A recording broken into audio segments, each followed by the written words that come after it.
Live from the Akron Rubber Bowl in Akron, Ohio, WOAC TV 67 Sports proudly presents the Ohio High School Athletic Association Football Playoffs. Tonight, a Division I Region II matchup. It's the Canton McKinley Bulldogs, and they'll be playing for the second time in 3 weeks the Austintown Fitch Falcons. This live TV 67 special sports presentation is being brought to you in part tonight by the Wacom Group, Wacom Ford, Wacom Chrysler Plymouth Honda, and Wacom Eagle Buick. George Wacom, your friend at the factory on Lincoln Way in Massillon. By Camelot Music, let us entertain you. By United Bank, the bank with new low rates on all makes and models of new and used cars. By Jackie Lee's, excellent dining, recreation, and entertainment. That's Jackie Lee's. And by Kane Toyota. Get your best deal during Kane's November to Remember event. Hello again, everyone, live here on TV 67. This is Scott Davis along with Steve Lake and Tom Cannell, our statistician tonight, Vic Steffen. The weather conditions, cloudy skies, about a 30% chance of rain, and the current temperature, 37 degrees. Both teams 10-1 on the season. Both teams first and second in their region. 1 week ago in a game you saw live here on TV 67, Mark Smith hitting Mike Parrish with that exciting 99-yard touchdown pass. McKinley coming from behind to beat Groveport Madison 22-15. Meanwhile, Mike Story making his first start all season long at tailback, over 100 yards rushing, 2 touchdowns. Austintown Fitch downs Walsh Jesuit the final there, 26-7. These two teams know each other well. We'll be talking about it throughout this ball game. 3 weeks ago in a steady rain at Fawcett Stadium, McKinley coming out on top of Austintown Fitch, the final 10-3, even though Fitch led 3-0 at halftime. Both teams have also played Youngstown Cardinal Mooney as we compare the two. Bulldogs winning 31-28 in overtime, and Fitch beating Mooney 21-7. To learn more about this game, let's go down to the field. My colleague Steve Lake with head coach Dave Hartman of Austintown Fitch. Hello, everybody. This is Steve Lake on the floor of the Rubber Bowl with Austintown Fitch coach Dave Hartman. And coach, it's cold, but you said the kids won't mind. Well, we hope not. It's a little crisp out here tonight, but I don't think that'll have any bearing. The carpet looks like it's really in good shape, and should be a good football game tonight. Heck of a football game. Earlier in the year, you faced McKinley. You lost 10-3. That ought to heat things up as the game gets going. Well, you know, we hope that we play better than we did earlier in the season against them. You know, it was a heck of a football game at that time, and if we're, you know, certainly if we're going to be successful, we have to play a lot better than we did on that Saturday night down in Canton. There was a questionable status of your star, Leo Hawkins. What's his current status? No, he's not with us tonight. He's not going to be playing? No. Are there any other things that our fans in Canton who didn't see your team should look for, like offensively? What kind of a set do you run on them? Well, they were there at the game Saturday night. They're going to see pretty much the same thing. We just hope to do it a heck of a lot better than we did back then. Not giving any secrets here, Coach. No, we don't have any secrets. You know, we just we didn't execute real well. We're running our same offense and the same defense. We just need to do it better, that's all. Okay, Coach, thanks for stopping by. Have a good one. Thanks, Steve. Okay, that was Coach Dave Hartman, Austintown Fitch, and now we're going to kick it over to Scott Davis with Tom McDaniels. With me, head coach Tom McDaniels. Coach, we've learned that Leo Hawkins will not play, but I get a feeling this week, maybe on one level, it doesn't make much difference. We're playing Austintown Fitch, Scott. We're not playing Leo Hawkins. We're playing a team. It's a team game, and I'm sure that they've coached and preached that all week to their kids, as we have. And so, you know, I don't know the names of a lot of their kids that happen to be in the lineup, so that's irrelevant to us. Yeah, as far as having played them once before, my mind goes back to this field almost 1 year ago when you played Cleveland St. Joseph the second time. Can we draw some parallels between the two? Between the two games? Between the St. Joe's twice last year and Fitch. Is it tough to beat a team, I guess, twice in a row in one season? There's no question about that. I think that it's terribly tough to beat a good football team twice, and Austintown Fitch certainly qualifies as a good football team, probably a great football team. I always ask you about injuries, and again, after you played so many weeks, how was your team physically? We got a couple of kids that we're concerned about because of things that happened in practice. Dave Kiesling's got a sore back, and Ramon Stokes has a bad big toe, and believe it or not, the toe is really hurting him and impairing him. What about those injuries in terms of this turf? We hope they're ready to go. Okay, head coach Tom McDaniels, all the best. Thank you. Yep. All right, let's go over to Tom Cannell now, and he'll set the scene for us. Well, we're down here on the floor of the Rubber Bowl. The wind factor is not going to be very much. It's blowing across the field, probably right to left on your screen. The track is dry. The carpet's very nice. It's one of the softer carpets from artificial surface. One thing that the adjustments they'll make on offense tonight is when you're receiving a punt, the punt receivers are going to have to catch the football. Field position is going to mean a lot in this football game, and this ball, when you hit the artificial surface, will take all kinds of crazy hops. So you're going to have the punt return people come up and catch the football. At the very least, fair catch it. Todd McDaniel says, and he's right, it's very difficult to beat a team twice in a couple of weeks. History has been proven in this. McKinley and Madison switched games a couple of years ago. Last year, Glen Oak beat McKinley early in the season. McKinley got their revenge back at the first game of the playoffs, so it is very difficult. There is no surprises tonight. Both teams have to come out and play. They know each other. They're just going to have to put the chin straps down and go. I don't expect any surprises. Leo Hawkins is out. I don't care. That's a big minus for the Austintown Fitch Falcons. Devon Torrance is back from McKinley. They're, I think, a little physically better off than Fitch tonight. Okay, Tom, and the roar of the crowd, and a good crowd on hand here at the Rubber Bowl. Steve Lake has rejoined me up here in the press box, and the Bulldogs taking the field. I'll add one more set to that. When I was trying to say to Coach McDaniels, we remember the game right here on this field almost a year ago when McKinley came from behind to beat Cleveland St. Joseph. That was the second time those two teams had met last year in a month. So there is one example of a team beating another fine team 2 times running in the same year. Oh, it definitely can be done.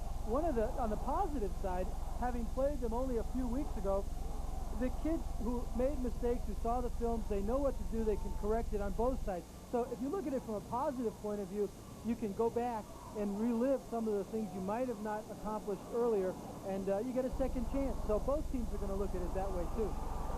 And now the roar goes up on the far side of the field as Austintown Fitch making their way in here. And the officials also taking the field, so we are just moments away from the start of tonight's game. We are live with you from the Akron Rubber Bowl. Certainly glad to be with you for another week down the high school football tournament trail. Certainly our thanks to all the fine local advertisers supporting tonight's broadcast. Without their support, this game simply would not be telecast, you know. So, what do you feel the keys are going to be? Will the artificial surface really make a difference for either team? Well, I think the artificial surface, both of these teams are familiar with it. They played on it before. Youngstown, Austintown Fitch plays one game a year at YFU over Youngstown State. McKinley was here last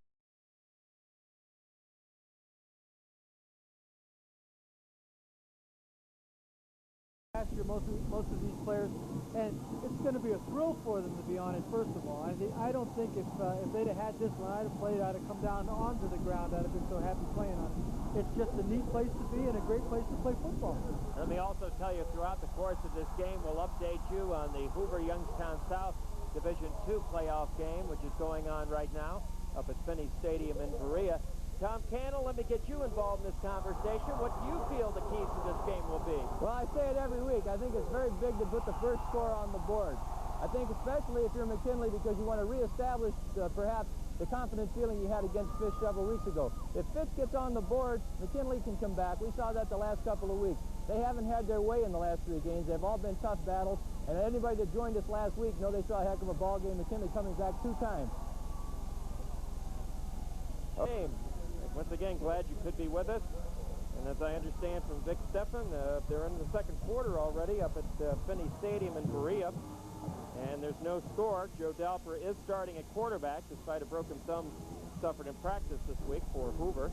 That game at a 7 o'clock kickoff. This is 7:30 kickoff.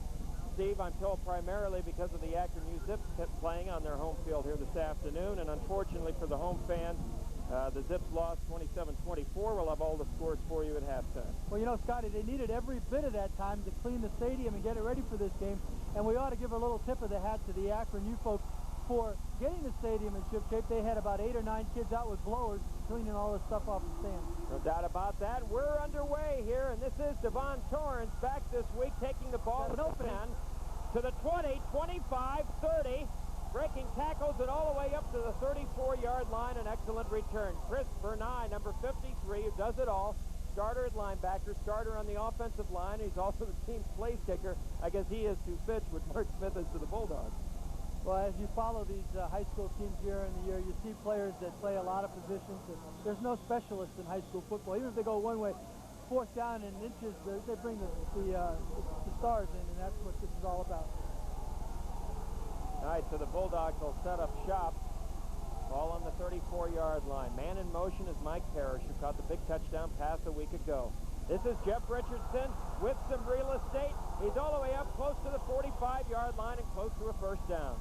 They started open with a double wing and a motion man to the bottom of your screen, and what that did was it opened up pulled the linebackers away from that area on the off tackle, and that's what allowed Richardson to get through so fast. There is that offensive line, two all-county performers on that line. Center Brian now, and tackle Greg Kent, and there's the backfield, the 1,000-yard rusher Jeff Richardson, who had over 100 yards the first two times these teams met. Mark Smith, Stark County's most valuable player, quarterback number 14. Again, Parrish in motion, bottom of the screen. Kendall was on a wing, and Mark Smith will put it up for the first time. Open the tight end Grimsley. Cross midfield into Fitch territory, and down to the 42-yard line. The Bulldogs starting fast. They may have played a few weeks ago, but I don't think that McKinley's run this formation with that particular pass route at any point in the last 3 or 4 weeks. So this is new, the double wing. That time Torrance came across, cleared the area. Grimsley did a little square out, and he was wide open. All right, several men going in and out of the lineup. Derek Gordon was in on that last play. Richardson is back in. Keith Smith back in. He's rotating at the wide receiver spots, bringing the plays from the coaching staff. Deep back, this is Richardson. Inside the 40, they'll mark it at about the 39. Just straight zone there by Austintown Fitch, as they are not adjusting to the motion in a way that, in other words, they're not rolling over with the motion. Bill Davis is a 160-pound, 5'6" nose tackle in the mold of the McKinley nose tackle. A little bigger than the McKinley nose. Watch this, Don Jones, the linebacker, number 31. He had an excellent ball game 3 weeks ago at Fawcett Stadium. Very active. Fitch has a lot of two-way performers out there. This is a sweep. Outside, cutting it back inside and all the way into the 30-yard line. That was the young sophomore, Derek Gordon. Excellent, excellent play. And you're going to take a look at Keith Smith, number 27. Watch the block that he puts on the top of the screen here. There's Kendall making his mark. There's the crackback. There it is, number 7 on the turf. And that block is what allowed that play to develop. They kind of lulled them to sleep. The first 3 plays, they ran to the right side. That's the first time they went wide side to the left. 9:59 to go first quarter. Bulldogs on the move. Parrish in motion now to the top of the screen. Running backs in the eye. That's Kendall. You always like to see the fullback gain 4 or 5 yards on first down on that particular play, because that now makes the linebackers have to pay attention to him.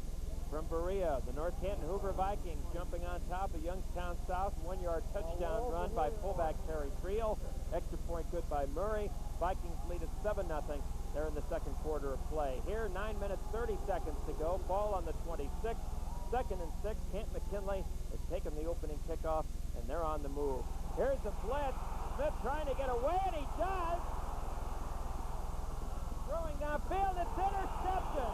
It is intercepted, and picking off that pass is Story. Mike Story, number 21. Smith did all he could to get away from the pass rush. Probably should have kept the ball and run it himself, but it's easy for us to say up here. Watch now as Smith does an excellent job rolling to his right and avoiding the pass rush there of 84. He'll shake off yet another one, number 7, who recovered from that block a play ago. And now you see him motioning his man to break the pattern, And he just doesn't quite get it up in the air enough, and there's a good interception. Well, he got away from McMahon and Sorrego, but Story, who is the new running back in place of Leo Hawkins, and he's got the ball right now, and Jerry Williams has him across the 20, call it to the 22. Okay, this is you're going to see Austintown Fitch opening in what we call a Delaware wing T, where the wingback faces in. Now, he always has a role in the play, whether it be a blocker across or he'll be the trailer on the option. That time they ran a counter back away from the flow to the bottom of the screen. Eric Luckage is the quarterback, and he's wearing number 30. Story and Smith are the running backs. That's Derego in motion now. A lot of movement. Morrow, and they move the tight end McMahon to the close side of the field. Give to the second back. Drew, not much. Dave Kiesling, Dave Smith in on the play. If Fitch is going to continue to test the middle, the key will be the nose guard for McKinley, as it's his job to negate that. Taking a look at the Austintown offensive line, the average weight on that line, roughly 200, 220 pounds. McMahon and Strollo will alternate at tight end. Rich Turner, the wide receiver, Luckage, the quarterback, 3 men in the double slot. 3rd and 6 call now. Now Fitch will only throw the ball 6 or 8 times per game. This is Luckage rolling out. He's got some running room. He'll cut it back up inside. First down for Austintown Fitch. Copenny in on the pile. Devon Torrance also there. As Scotty said, they don't throw too often, and you can see the Luckage saw an opening, and he didn't have to think twice as he was going to take off running, and he's quite a good runner, as you can see from this play. Takes a very hard hit at the end. And first down for Fitch. 7 minutes, 21 seconds to go. Clock moving. Devon Torrance put in the hit on.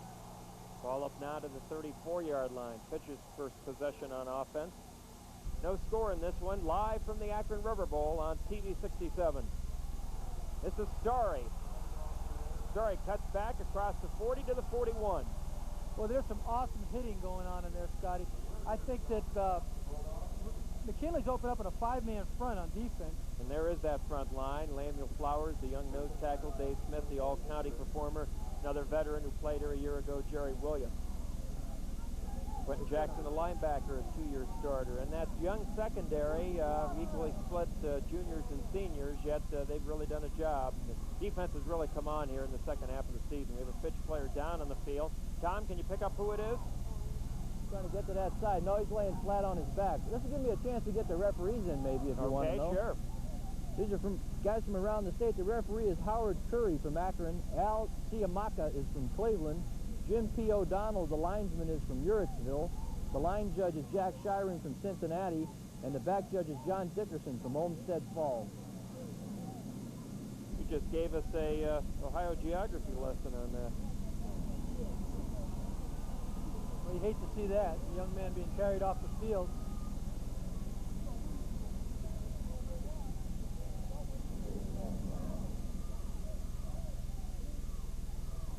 Still don't have a number on him. Yeah, I'm not going to speculate. I have an idea who it might be, but have to wait and see here. Hope the young man's all right. 6 minutes, 40 seconds to go. 2nd down and 3. It's a good shot of Eric Luckage, the quarterback, also doubles as a starter in the defensive backfield. The Story in motion, the fake to Story, Luckage rolling, Luckage now cutting back. He breaks the tackle of Flowers, and he's brought down by Jerry Williams and Devon Torrance, but a good gain on the play.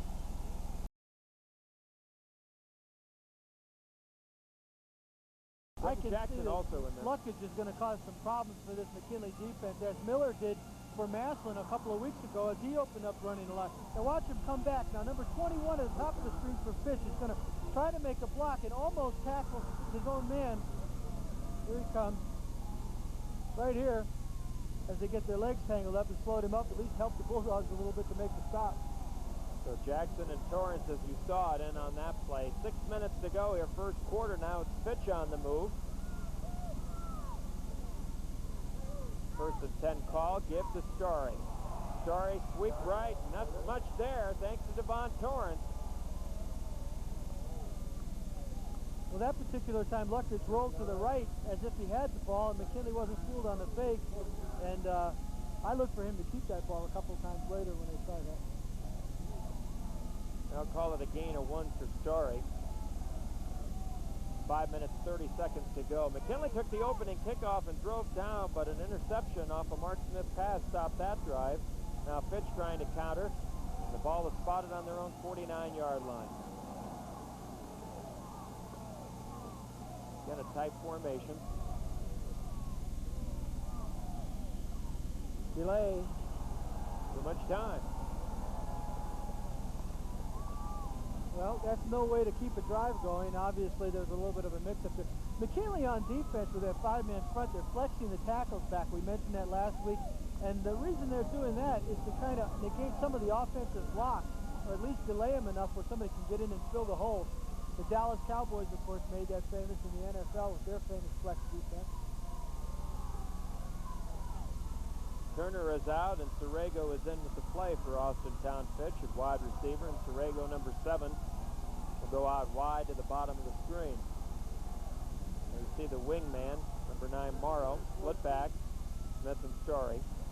Gives it to fullback Fred Smith, and good yardage on 2nd and long. And Fred Smith, I'll tell you, he had quite a game. He only had 4 carries in the first game against McKinley.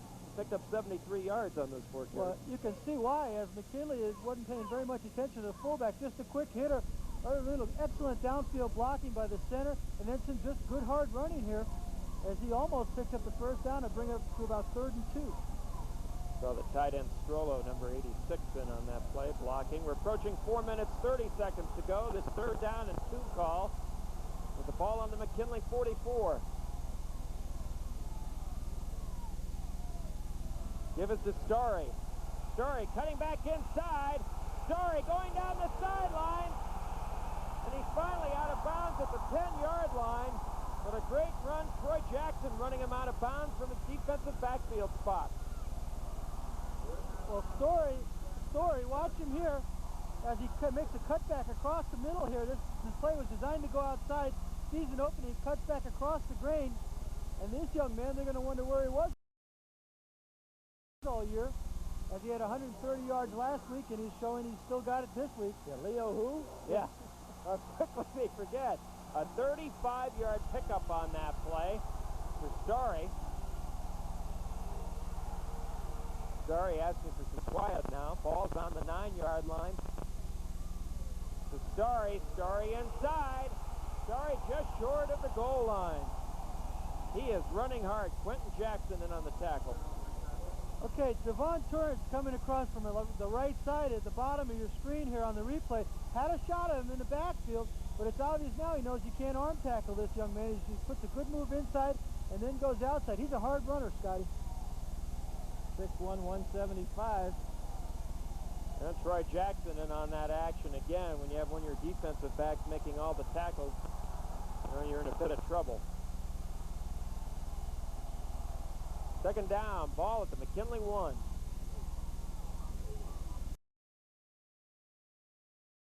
This is Story, touchdown. Right now, if you had to put a key on the game, it would be the offensive line for Austintown Fitch is just beating McKinley off the ball. And you'll see it clearly on this drive here, on this touchdown run, as it's nothing fancy. Story puts his head down. You can see their linemen all the way down with lead blockers right in the end zone with him. Christopher Nye, number 53, will do the kicking. Sorrego is the holder. As Fitch tries to go on top, 7-0. And they do. 3:30 to go, first quarter. Fitch leads it 7-0.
Christopher Nye with the kick on the ground, picking it up the 11-yard line, the return man for McKinley, but he just doesn't get much across the 20. They'll mark it at about the 23-yard line again. Devon Torrance on the return for McKinley. Well, Fitch not going to take any chances with another long kickoff return as they opened the game with one, kicked it along the ground, and it worked to perfection as they were able to get down and stop turns on the 23. I tell you what, this Fitch crowd is into it, too. This Fitch crowd is into it. Well, diehard McKinley fans will know they don't get going until they've been drawn first blood, right? Well, about half of their wins they've come from behind, so this is not an unusual position for Canton McKinley. Grimsley now on the far side of the field. This is the option play. Give it to Richardson. They almost messed it up. Oh, down at the 25. They want a flag the way his head was jerked back. Well, they're fortunate they didn't get one because the full one is Richardson did handle the pitch. That was a scary pitch. That was one of those UB theirs, and he put it out there. There was nobody home, and Richardson just did get to it. Last week when they ran the option, they had the same problem. They don't run it that often. It's the 2:30 mark. It's second down and 8. Running backs in an eye. They give it to Parrish. Parrish getting inside, getting good yardage up to the 30, but it'll still be shy of the first down by about 3 or 4 yards. Parrish coming from the wing back. It wasn't really a counter. It was a kind of a sweep as he came right across behind the line and followed his blockers off tackle. See the McKinley sidelines, and you saw number 27, Keith Smith, bringing the play in to quarterback Mark Smith. Plenty of Smiths to go around here. Well, you can't be wrong. Mark Smith. Now we'll call out the signals. This is Parrish in motion.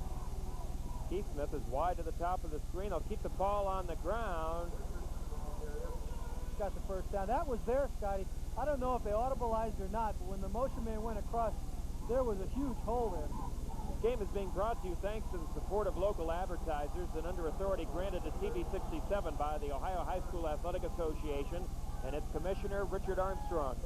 Any rebroadcast, reproduction, or other use of the pictures, descriptions, and accounts of this game without the express written consent of WOAC TV 67 and the Ohio High School Athletic Association is strictly prohibited. First and 10 now. Ball up to the 35-yard line. Smith got his man, Jackson. Jackson up to the 45 and rolled out of bounds. They'll mark it at the 46. Coverage there by Luckage and also Bernay, the linebacker. Okay, when they open up in this formation, they spread everybody out. That makes Fitch play man-to-man. That's why Jackson was so open as they were playing back off of him in man-to-man coverage. Linebacker comes over and helps make the tackle, but they pick up a good gain there on the first down. I call it a gain of 11, another first down for Canton McKinley. 1:16 to go first quarter, and the Bulldogs are trailing Austintown Fitch 7-0. The give is to Richardson. Richardson cutting back. Richardson right up the middle. Richardson will score! No flag, no flag.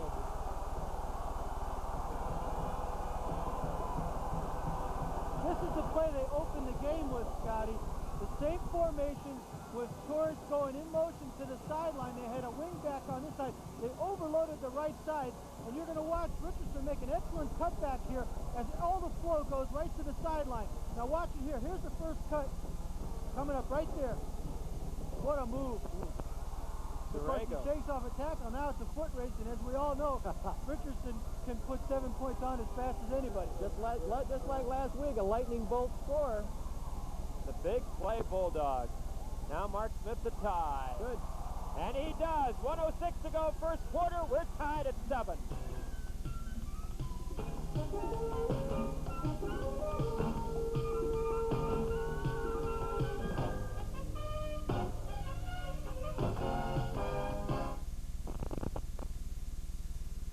This rebroadcast as much as I am, it's almost as good as being there last Saturday.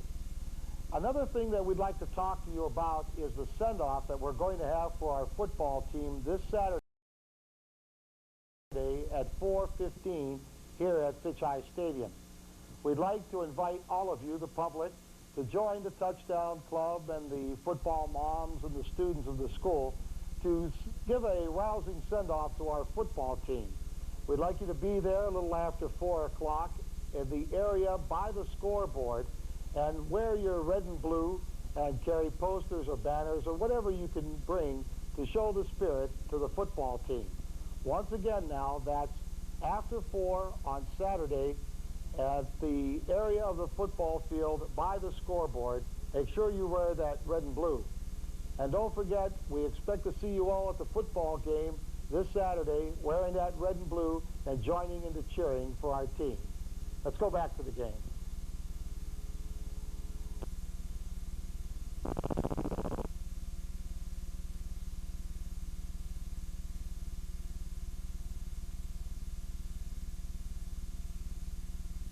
Great place. All right, watch the middle return here. Story up. Now it's a line drive kick. It doesn't allow the McKinley blockers to get tacklers to get downfield. Now watch the wedge open right straight up the middle. There's the hole. Nobody gets on him, and the blocking is picture perfect. Now Story tries to do a little thing here to get outside, and it was a good move because he would have been zeroed in there. Picks up another 5 or 6 yards. And we're back to live action, Scott. They thought Copenny and Smith draw a bead on number 21, who's really done a job. Now Luckage will put it up. He's going deep. The man is wide open. That's Morrow. Touchdown. No flags either. That's 6 more. Lightning is struck again at the Akron River Bowl. Well, we went a whole year without having a score in the first quarter, and now we've got, right now, 20 points, maybe 21. Just a fly pattern up the sideline. Gloves and all, he makes the catch and scores.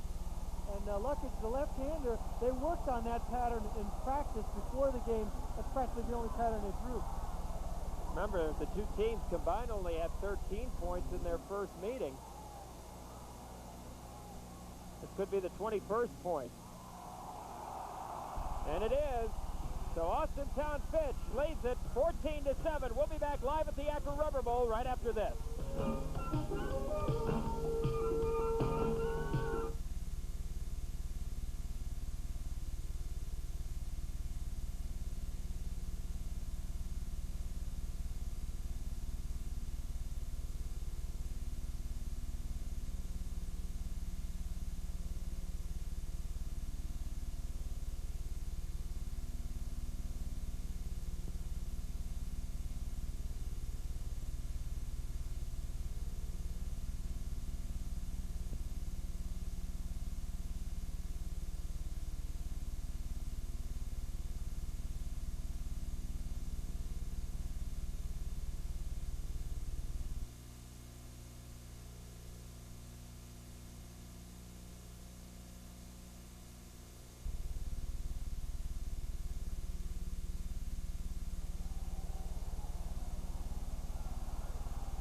Troy Jackson, one of the up men with the ball for McKinley across the 30, but he won't reach the 35-yard line as Bernay again kicking it along the ground, not wanting the big return. And just as quickly as Richardson's 54-yard touchdown run tied the score, that old momentum quickly swung the other way. The great return by Story, and the 39-yard touchdown pass from Luckage to Morrow. Fitch on top 14-7. Well, the reason that touchdown play was so wide open was that Fitch ran play action, and it was a first down play, and the McKinley defender just committed too early to the run. It should be the last play of the first quarter.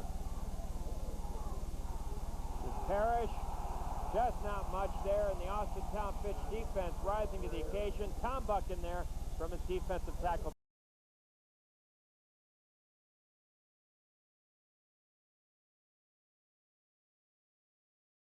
position. That's the end of the first quarter. The score, Austintown Fitch 14, Canton McKinley 7.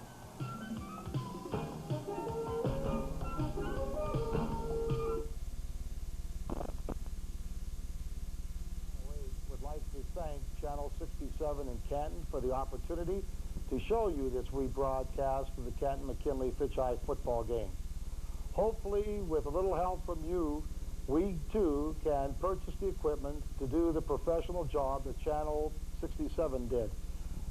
We hope you enjoyed the rebroadcast of our football games during the course of the last football season, and we'll continue to enjoy the rebroadcast of our basketball games. But keep in mind that in April we'll be having a telethon. We'll be coming to you for the funds to help fund the equipment purchase here at Channel 8. Keep in mind, we'll see you on Saturday night at the Akron Rubber Bowl. Let's sit all together, wear that red and blue. Don't forget your tickets tonight and tomorrow night, and that send-off at 4 o'clock. And let's root on the Fitch High Falcons against Lakewood St. Ed's.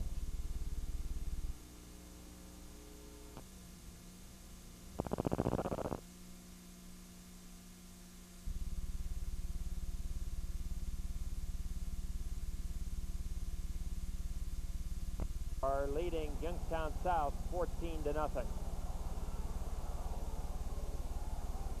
This is Parrish in motion. Bulldogs with a 2nd down and 8. Back to throw, Mark Smith. He fires to the sideline, too high. Grimsley, the intended receiver, Luckage on the coverage. Well, Richardson and Jackson are both going to come back to the huddle and tell them how wide open they were in that particular play. But I believe that was a primary receiver, and that was designed to go that way, and that's why Smith executed it there. Well, now Keith Smith will come in, bring in the play from the coaching staff.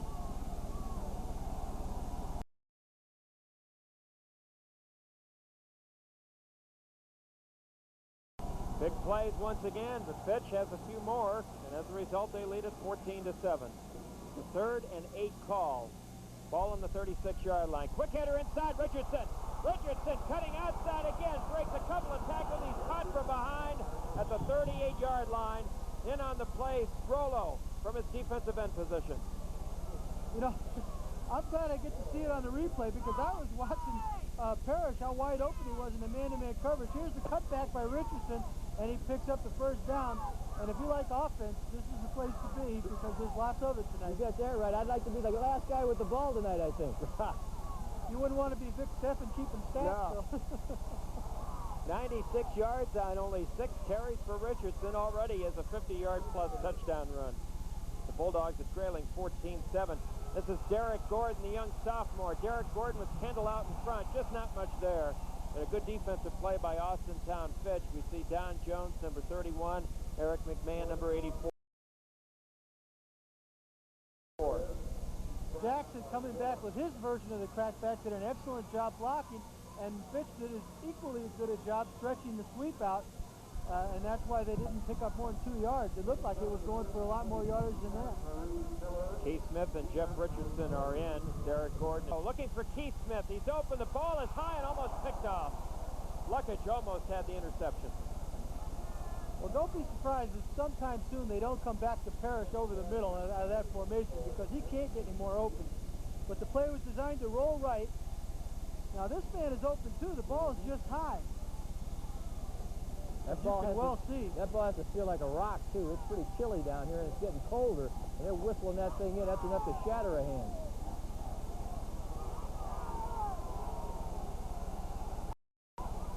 All right, they have a man on a wing and wide receivers to both sides. Back to throw is Smith to Jackson through his hands. I'm not going to keep saying it. Parrish has got man-to-man coverage at the bottom of the screen. I know they know it. They're just waiting at a good time to throw it. And we know that he can throw it, and we know he can go because he took 99 yards on that play last week. But at this point, it's a question of them executing a little better because almost everybody they're throwing to is open. You have to catch the ball. That's right. You got to hit it right in the numbers. Morrow is the deeper of the 2 receivers for Fitch. Mark Smith will kick this from right at the 50. Morrow will let it go, trying to get it. No. Good effort by Kiesling, trying to get the ball in bounds, but the 10-24 mark, Fitch will take over on their own 20. They lead it 14-7. Smith pressed into the punting duty, has done a good job filling it. Of course, he opened the season as the punter for McKinley, and he does a good job filling in anywhere they put him. Look at the big series for the McKinley defense because they've been burned now twice with 2 touchdowns. And the young defense almost equally divided with juniors and seniors. So they're going to have to rise to the occasion now and put the clamps on this Fitch offense. With Turner wide to the bottom of the screen. Morrow on the wing. Running back to split. Give inside to Smith and very little. Samuel Flowers got the initial hit. Give him about a foot. McKinley is known for their adjustments. I mean, they adjust as well as any team you'll see all year. And I think what you'll see defensively for the Bulldogs is the linebackers and the cornerbacks will start coming in a little tighter and play their position so as not to be fooled by all the play action in misdirection. Just under 10 minutes to go here at the Akron Rubber Bowl. Fitch with the ball, 2nd and 10. Starry inside will get it out to the 25-yard line. He runs pretty straight up, too. He doesn't get much bend in his run. He's running pretty much straight up. I would think that that would run through a lot of arm tackles. Well, we've seen that earlier. So far, Tom, you're right on the money. Most of the missed tackles were arm tackles, and I don't think you're going to be able to bring this young man down that way any more than you can Jeff Richardson. 3rd down and 5. Turner way wide, bottom of the screen, man-on-man coverage with Jackson. In motion is Morrow. About as close to a pro set as you'll see out of Fitch. Flag is down. I think you might have something against McKinley, number 78. It was only him and the quarterback. Well, it was he the quarterback and number 42 for Fitch. And 42, I think, got a hold of him as he went by. And you're right. You're right. There was only 3 of them back there. Take a look. We'll see if we can see the hold here. As Luckett rolls and throws with left-hander now, so he can roll to his left, and it's a natural throw. Incomplete pass anyway. They got Fred Smith. We didn't see the penalty, but there it was. The official saw it. McKinley will decline it, and they'll have to punt the football. So, Scotty, you pegged it. That was a big series for the Bulldogs. Well, and look at the Hoover Vikings, and on a 48-yard field goal by Murray, John Murray, which is a new playoff record, the longest field goal in playoff competition, 48 yards by John Murray. Probably a good reason why he was named the all-county place kicker. Hoover with a big lead. That game is at halftime, Big Stephen Kelly. Man, this is the punt to Copenny. Boy, great coverage by Fitch. Copenny never had a chance. Well, the reason that punt was so successful was how high it was, as they really aired it out. We didn't keep track of the hang time, but that ball was up in the air a long time, and there's the good coverage. Don Jones was in on that action for Austintown Fitch. Now, equally, this is a big on the bottom of the screen. Again, he'll draw single coverage, this time by Mike Starry, who has been a star on offense. Running backs in the eye.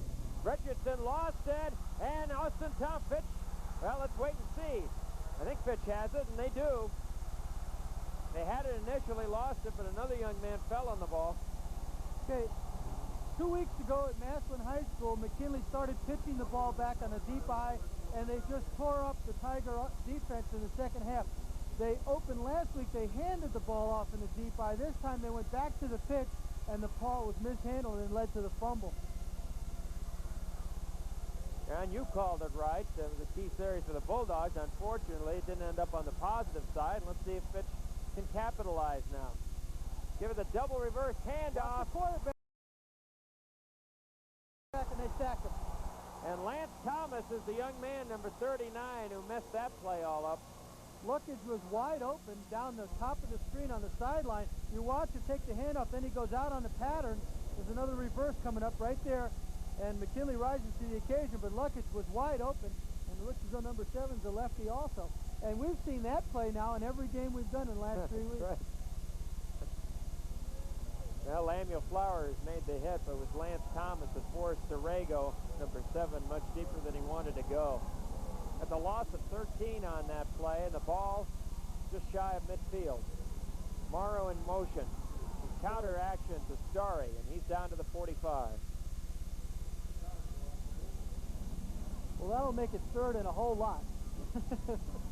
Suddenly, both offenses have settled down here, or both defenses have finally come out of the locker room.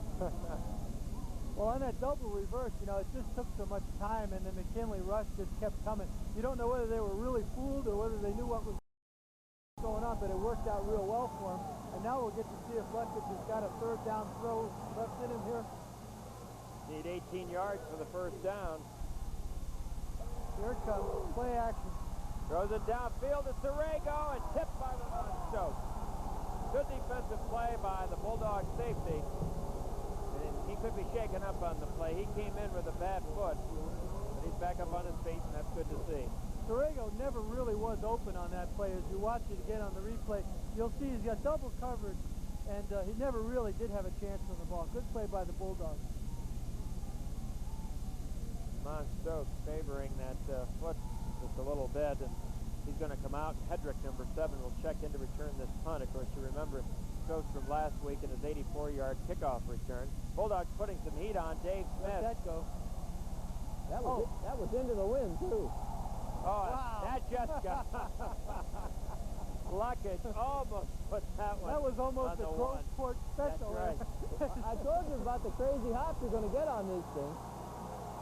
All right, on TV 67's 8 o'clock movie this week is High Adventure Week. Monday at 8, Airport with Dean Martin and Burt Lancaster. Tuesday night at 8, Airport 75 with Charlton Heston. Wednesday night at 8, Robert Conrad, World War II flying ace Pappy Boyington, leading his Black Sheep Squadron in Flying Misfits. Thursday night at 8, John Wayne in Jet Pilot. And Friday night at 8, Rock Hudson involved in a gathering of Eagles. All this week on the 8 o'clock movie right here. The Bulldogs have it 1st and 10 at their 20. Richardson, very little. And Chris Bernay from his linebacker spot in on the tackle. Just want to warn people tomorrow when they open up their free press and they look at the front page not to be too frightened of the ghoul, because he's got a front page story tomorrow in the free press. Got a sneak peek on that. Gonna warn him. Anything you wanted to know about the ghoul, there he is, right there. Just think about all the parakeets you're going to see him later in the week. Oh my goodness. Approaching the 6-minute mark now. Give Richardson a gain of 2 on that carry. That's Parrish in motion. Back to throw, Mark Smith. Grimsley had it, lost it, and they'll call it incomplete. They were checking with each other, though, to make sure. McKinley choosing to go outside on all their pass patterns so far this game, but you can bet money they'll come back over the middle sooner or later. But right now, Smith works outside to Grimsley, and he just drops the ball at the end. Tom, can we blame the weather in part for a couple of the drop balls on the part of the Bulldogs? I'd like to say yes, but most of these guys are wearing those scuba gloves, which will insulate their hands and keep them a little warmer. So I'm really not going to say that the cold weather is that much of a factor. It certainly is, but I don't think you can rate it that highly. So Parrish in motion. Smith wide to the bottom of the screen. Mark Smith gives it to Richardson on the delay draw. This Richardson has really been the whole McKinley offense, and he's up near the 40 and a first down for McKinley. Well, it was a draw play all the way as Smith shows the ball and hands it off to Richardson. There's the shown pass, hands it off to Richardson. Now, you can't arm tackle this young man either as he raises forward for a first down. You can't get him by the shirt. You got to get a whole bunch of people. And here they all come. First down for the Bulldogs. Of course, when I say Richardson has been the offense, we got to credit that offensive line. And McKinley, you saw a good block by center Brian now on that play. Just under 5.5 minutes to go. This is a 1st and 10 call for the Bulldogs. Again, Richardson on that quick hitter. Richardson breaking into the secondary, and he's up to the 49-yard line. And it should be another first down. They've got that ball spotted right about the 49, and it looks like the marker on the far side is on the 48. And you're going to see another good run by Richardson here as he takes it across now, a crossover, and he heads to the outside. As I said, there's another arm tackle attempt. And he just puts it down and picks up the first down. That's Morrow on the tackle for Richardson. 9 carries, 123 yards, and there's still 5 minutes to go in the first half. But the Bulldogs are trailing the Falcons 14-7. Derek Gordon is checked in for the McKinley lineup, number 21. And he gets the ball. Trying to get behind a block by Kendall. There's not a whole lot of running room there. Well, for 31, Don Jones. Don Jones was the reason why it looked as though he was going to go somewhere, but he had hold of his shirt, and he just couldn't get any traction. Jones was very active in that first ball game down at Fawcett Stadium 3 weeks ago. But of course, it's a different story. It was warmer then. It was a steady rain. It was a natural turf field. Here it's about 35 degrees, cloudy skies, but no rain up to this point. This is a pitch to Gordon. Great play call, and Gordon still on his feet and fighting down to the 36. Like they say, he stepped out around the 40. Just short of the first down. All right, now watch number 27 here make the best non-block of his career as he comes back. Okay, here he's coming up the sideline. Now 27 is about to make a block, and he stops right there because he doesn't want to clip. That's good heads-up football. That was Turner, number 1, running him out of bounds. And They're going to measure here for the first down. Good call by Tom Cannell as he did step out of bounds, wide side of the field. There you go, one good reason why we have Tom Cannell on the field. Tom, can you give me the mood of the McKinley sideline? It's pretty upbeat. There's nobody really upset. The defense, when they came off, they had to sit down and had a little meeting, but it's an upbeat. Nobody here thinks there's really any problem, and I have to agree.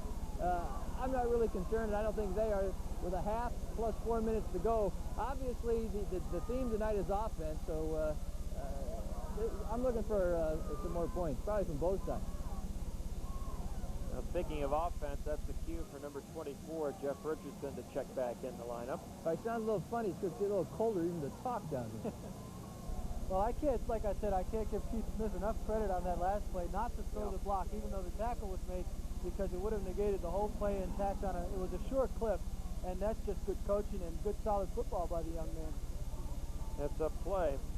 You know, we always point out the big crunches, but plays like that make football games good too.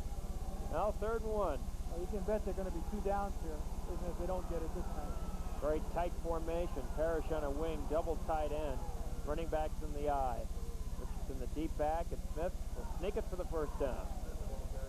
Almost to the 40-yard line. They needed only to get a few inches. And they're going to spot it, though, on the 40 and a foot. That's enough. They were down to 4:01 to go. Okay, here's the quarterback sneak as it looks from their defensive line. Everybody knows he's getting the ball. And just good line play by the Bulldogs. Good defensive play, too, but it's awful hard to stop a 6-inch gain. Troy Jackson wide to the bottom of the screen. A double wing, now Parrish in motion. He'll be the wide receiver to the top of the field. Instead, they give it to Richardson on the ground. Good first down. Pickup of about 5 yards. Okay, that's the same play that they scored on, the same play they opened the game on, and it's still good for 6 yards, although it's cut it down from 54 to 6. But it's still a good play on first down for the Bulldogs. Well, Bernay again in on the action. Number 53, we call his number a lot. Those inside linebackers, Jones and Bernay, very active for Austintown Fitch. Mark Smith giving a word to Mike Parrish, and now by the time he gets the snap, we'll be just about at the 3-minute mark in the first half of play. Smith back to throw. Fires, and it's knocked down. McMahon, make that Strollo. And let's go to Tom Cannell. McKinley cheerleaders want to make their cameo appearance on the show. Tell you what, they went into the classroom, got everything out too. We've got earmuffs, we've got sweaters, long pants. Oh, excuse me.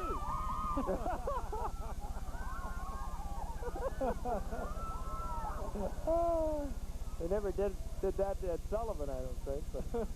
Okay, no respect. There wasn't enough room, Tom, with you, and that was what it was. Okay, we're coming up with a 2nd and 5 now. What? They're marching it back. Motion play. Illegal motion against the Bulldogs. I think the right end jumped before the snap. I kind of caught out a corner of my eye in the previous play, and apparently the official caught it too.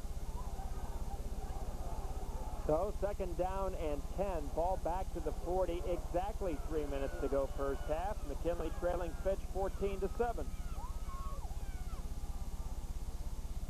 This is Richardson. Kendall out in front. Richard almost took a swim there in the water fountain. I'll tell you one thing I've noticed as Turner runs them out of bounds, Steve, is that the sweeps aren't working as well as the quick hitters going straight up the Well, middle. the linebackers are doing a good job in stringing that out, and the secondary people. Now, we saw on the touchdown pass by Fitch where the linebacker committed and the secondary man came up too soon, and they left someone open for a play-action pass. McKinley has not run a lot of play-action so far. There's a big call. 3rd and 7. Ball on the 37-yard line. Bulldogs would like to try to tie this ball game up. Hey, Parrish drew double coverage that time. Smith threw the ball out of bounds on that play. Kind of looked like he just lost the handle on it. That one just kind of floated away. Just floated away somehow. And McKinley wants a timeout. 2:47 to go before the half. Austintown Fitch leads Canton McKinley 14-7. We'll be back.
Fourth and 7. The Bulldogs going for it here. 2:47 to go.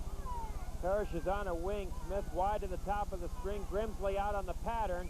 They throw it to the short man, and he breaks away. Richardson fighting for the first down. Great individual effort. Well, I'll tell you, that's not only second effort, that was third effort and fourth effort. Richardson, not a big player or factor in the McKinley pass offense. Coming over the middle, he was open, if you remember, 4 or 5 series ago. He came back over the middle. Now, this is all Richardson here, as he does an outstanding job to get the first down. He had to get to about the 30. He crossed over and picked up the first down. Strollo, Bernay, and then Jones all missed an opportunity to stop Jeff Richardson. The Bulldogs have a new life. Ball at the 27. This is Derek Gordon with a hold. Derek Gordon down to the 21. Derek Gordon is kind of reliving Jeff Richardson's life here, as it was Richardson last year who came in and filled in for Parrish and Clack, and now Gordon is coming in, getting more and more time each week as the season progresses, and that was a good run by the youngster. Could be the McKinley tailback of the future. Well, he got one more year with Richardson, too. That's right. So that's not a bad way to be.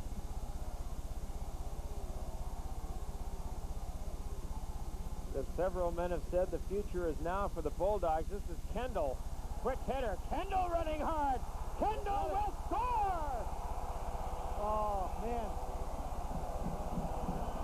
I've seen more missed tackles tonight in the first half than we've probably seen in the whole season. And you're going to see it come up here again. Kendall, just good hard running here. Takes it over the middle now. So there's a lead block. Somebody hits the turf. Number 75 goes down. There's an arm tackle, a good block there, trailing. Now Kendall just puts on speed that he's got and makes it to the corner of the end zone. And I got to believe the Coles might have something to do with the missed tackles. It just seems as though they're just not quite loose enough. No, Kendall made his first carry a good one with a touchdown. The extra point is good. 1:31 to go. We are tied at 14.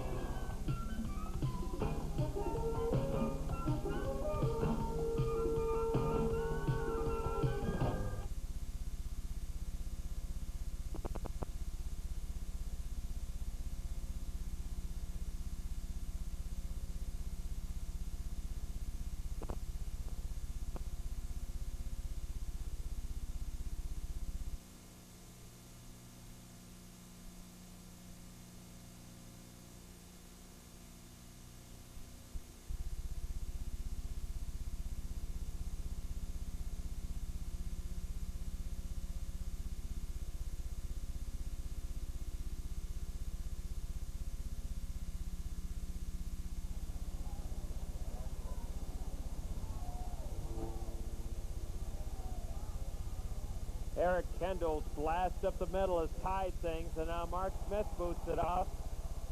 Story at the goal line. Now he's going to bring it out at the 5.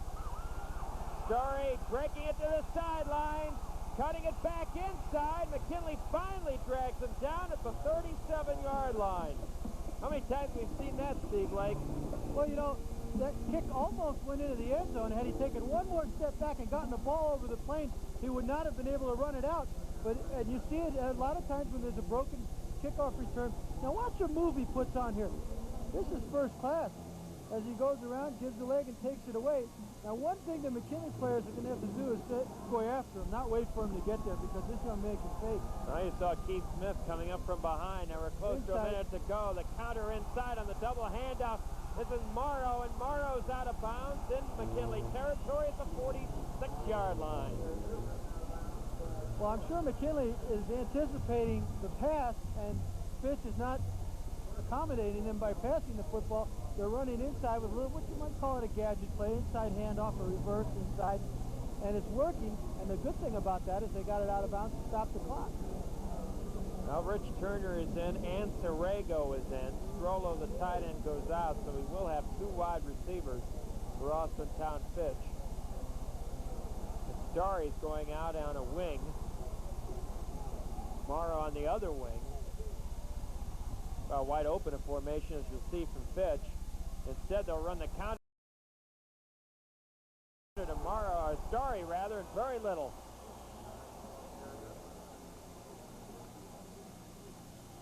Timeout Fitch. Austintown Fitch wants a timeout with 48 seconds to go. We're tied at 14. We'll be back from the Akron Rubber Bowl.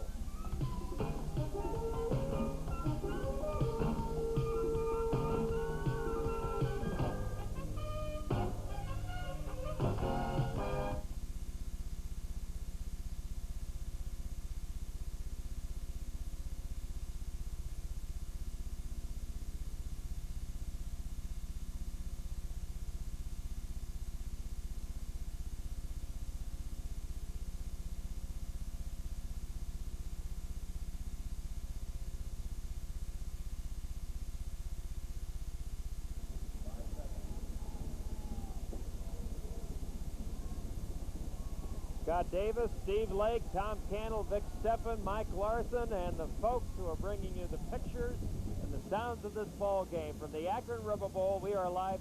Steve, pick up on your comment. You're going to make this. Emmanuel Flowers from the nose guard position was the key to stopping that play. He held his ground, fought off the block by the center, and he came in and made the big stop as Storrs was coming across.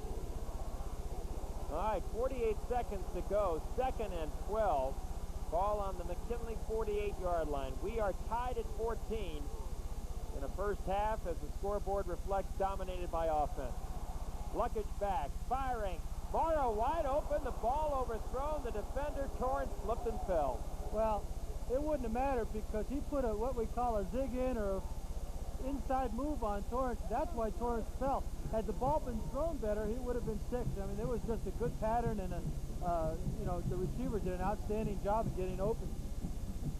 Now, Morrow is the young man who caught that touchdown pass from Luckage, and Fitch may not throw very often, but when they do, they're having good success with him this ball game. Well, the thing of that, they shouldn't have been able to go deep, and that's what they did. They went deep with that pattern. McKinley should be playing back. They should be able to stop any deep pass. Morrow in motion. 3rd down play. Luckage back. Luckage rolling. Pressure by Scott Harrington. Gets it out. They're going to be well short of the first down to Smith, the fullback. And there was another Smith, McKinley Smith, in on the tackle, Dave Smith. They're going to burn another timeout here to stop the clock. I don't think their field goal kicker has the kind of range they're going to need from this distance. But Tom, the wind is behind them, though, isn't it? Yes, it is, but I still don't think. I've watched him kick both extra points, and he was lucky to get him to the fence. I think 30 yards is probably all the range he's got. Of course, then you're saying that if they come out in a field goal formation, we probably ought to be looking for a fake. I think you'd be well advised. He's number 53, is that right, correct? For he 9. happens to be out on the field. Well, he should be out on the field. He's a starter at guard. He had a 27-yarder in the first go-around 3 weeks ago, but after watching him kick in that ball game and again here tonight, I think you're both right. I think his range is limited. Well, here comes the quarterback. I was going to say, it looked like he was going to call a play there. I think they're just going to go ahead and try for it with 28 seconds to go. And well, if they're going to go for it, they're going to try to go for the first down. Everybody's going to pick a Hail Mary and all that. I do believe they're just going to try to pick up the 9 yards they need for the first down. Well, as you saw and see, things are heating up in more ways than one here at the Akron Rubber Bowl. Plenty of offense here. With Morrow in motion, this is a 4th down call. Flowers almost got the man. Instead, Serrago's got the first down. I hesitated there. Didn't know if he was out of bounds or not, but he was in bounds according to the officials. Well, if Fitch is only averaging 6 or 7 passes a game, this is as well-thrown ball as you're going to see all year. The left-hander rolls a little bit to the right, just gets away from Flowers' rush there. Conservative passing game because they roll to the side that he throws to. They don't make him throw across his body. Well, Vic Stepson says Luckage is 3 out of 5, so he has made his passes count, and that includes a touchdown. Flag is down. Throwing it across, the ball is intercepted. Devon Torrance. Another flag, a clip, so they'll bring this back. He's trying to run out the clock, I think. Now we're going to, they almost did it with 8 seconds to go. Looks like a tornado and the flags everywhere. Well, I don't know what the flag at the 40-yard line on our side of the field is, but I can guarantee you the one at the 10 and the 2 at the 10 are the clip. Well, I think the first one has to be offensive. Got a man down for the Bulldogs, and that is... that looks like Torrance. Torrance, right. He got it, well, he said he's out of wind. I think he probably landed on the football.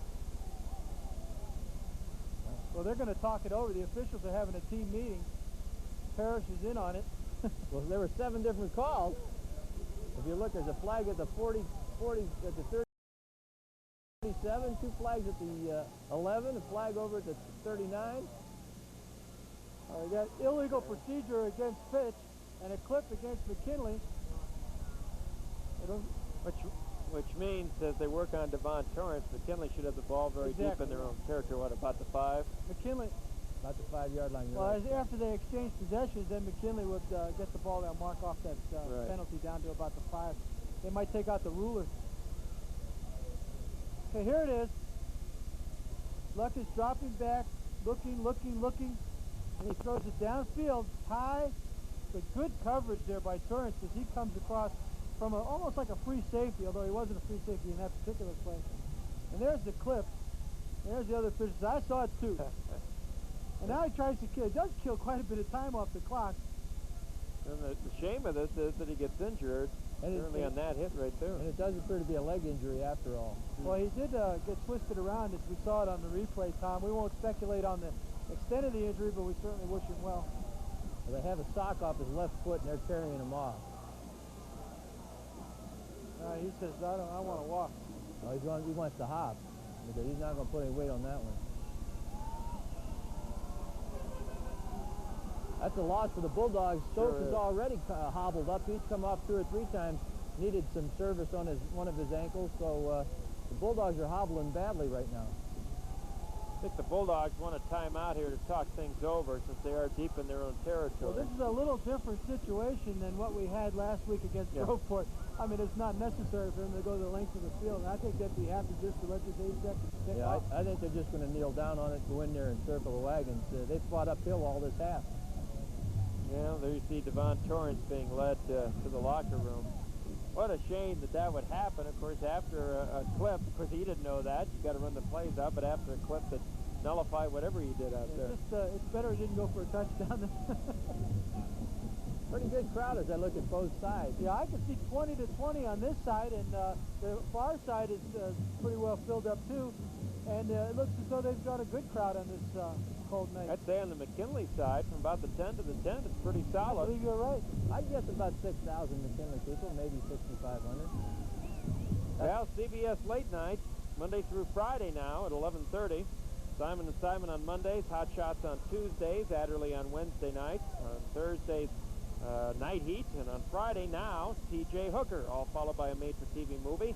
CBS Late Night, weeknights at 11:30 on your local station for sports and entertainment, WOAC, TV 67.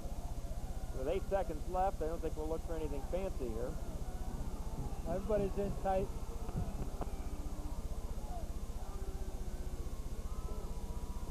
And that's exactly exactly what he does. And that should do it. And the score at the end of the first half of play, the Canton McKinley Bulldogs 14 and the Austintown Fitch Falcons 14.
Okay.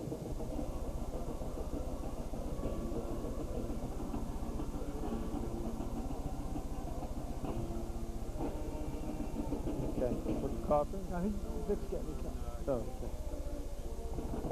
I didn't have dinner. I'm starving. coffee?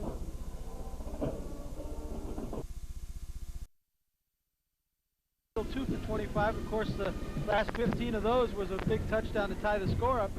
Passing department, Smith is 3 for 9 with 1 interception for 35 yards, so he's not quite on the money yet. And as far as receiving, Grimsley, Jackson, and Richardson each have 1 pass for 13, 12, and 10 yards respectively. Smith punted 1 time for 41 yards. Over on the Austintown Fitch side, Story has 10 carries for 64 yards. It looked like he had a lot more than that, but he did have several of his yards on kickoff returns. Luckage has 2 carries for 20 yards. He was a factor. Luckage 3 for 7, 1 interception, 55 yards, and a touchdown. Receiving, we have Morrow with 1 reception for 39 yards, 1 touchdown. Smith 1 for 3 yards. Torrego 1 for 13 yards. And punting, Luckage again 2 for a 39.5-yard average. If we look at the team stats, once again, you know the score is tied at 14. McKinley has 12 first downs. The Fitch is 6. Rushing yards 185 to 101. Passing yards 35 for McKinley, 55 for Fitch. And return yardage average, there's a good net for you, Scotty. 1 yard for McKinley and 0 for Fitch. So give a tip of the hat to the specialty teams, particularly the coverage team. And we did the passing for you already. Total offense, McKinley 220 yards, Austintown Fitch 156. And no matter how you cut it, that's a lot of yardage for 1 half of football. And we've got fumbles lost, McKinley 1, Fitch none. Penalties, the Bulldogs got clipped for 10 yards and 2 penalties. Fitch 1 and 5. And the reason, even with the clip at the end of the half, that was half the distance to the goal. That's why we have the odd number of... So I guess it's safe to say, if you want to summarize all that, is the fact that A, I'm impressed with only been 3 penalties in the first half. B, obviously offense is dominated, and I think when you take a look at it, McKinley's had the better of it on the ground, and maybe Fitch has been a little more successful through the air, something they're not accustomed to doing, but a lot of that yardage came on the 1 touchdown pass. The Canton McKinley marching band on the field, and as we've done throughout our federally live on TV 67. What he'll use for sound effects for ants, well, your guess is as good as mine. There's no ants here now, I can tell you that, as cold as it is out there. And we keep talking about cold. We're just spoiled. We've been used to balmy weather. It's really only in the mid-30s out there. But to us right now, as to many of you at home, it seems cold. And we should say, as long as the rain stays away, it's really pretty good weather for mid-November. Well, as I was walking in with Dave Hartman, the Austintown Fitch coach, prior to the pregame interviews, I said to him, you think the cold's a factor? He says, no, football's supposed to be played in cold weather. So, well, and I think that's the way both head coaches looking at this. They're really trying to focus on their own team's performance. You know, the question, would Leo Hawkins play or would he not, and all that. I think both coaches really try to lock that out, all these factors, and just try to concentrate on their own team's performance for the people they have on hand. Well, the Fitch is good fortune. They had 1 week without Hawkins, and they just bloomed another star. in Story, he's just done a great job rushing the football. 130 yards last week. He's got 64 yards in the first half this week. Some electrifying kickoff returns. You know, I think that it was to their advantage to go a game without Hawkins so that they can build up their confidence and work their formations and plays, and it's certainly shown. Well, the clock says, Daniels down there right, talking to the team. Clock says a little less than 2 minutes before we come back for the start of the third quarter of play, and there you see it up at Hoover. They are in the fourth quarter of play. They started a half hour earlier than we did down here at Akron, and up in Berea, it's been all the Vikings. They lead it 17-0. The big topic of conversation over at Hoover, of course, was Joe Dalper's right hand, who he did break a thumb in workouts at prior to the game, and he's playing.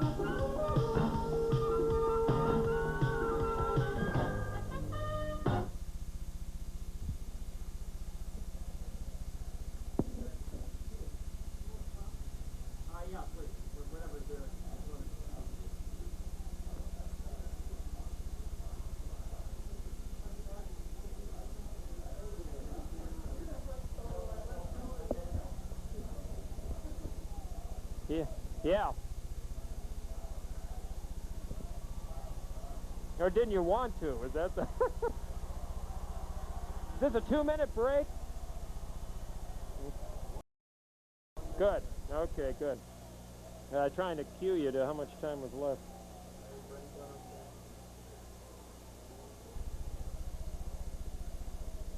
Hey, Val, bring yourself another chair.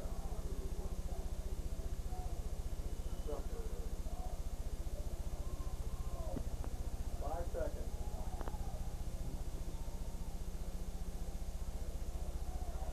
Well, ready for the second half of action. I'll be curious to see. We'll have as many big plays as we did in the first half of play. And I'll appear at Vic Steffen's sheet where we had Jeff Richardson and a 54-yard touchdown run, a long pass from Luckage to Morrow for the Fitch score, and then McKinley coming back on the 25-yard touchdown run by Eric Kendall.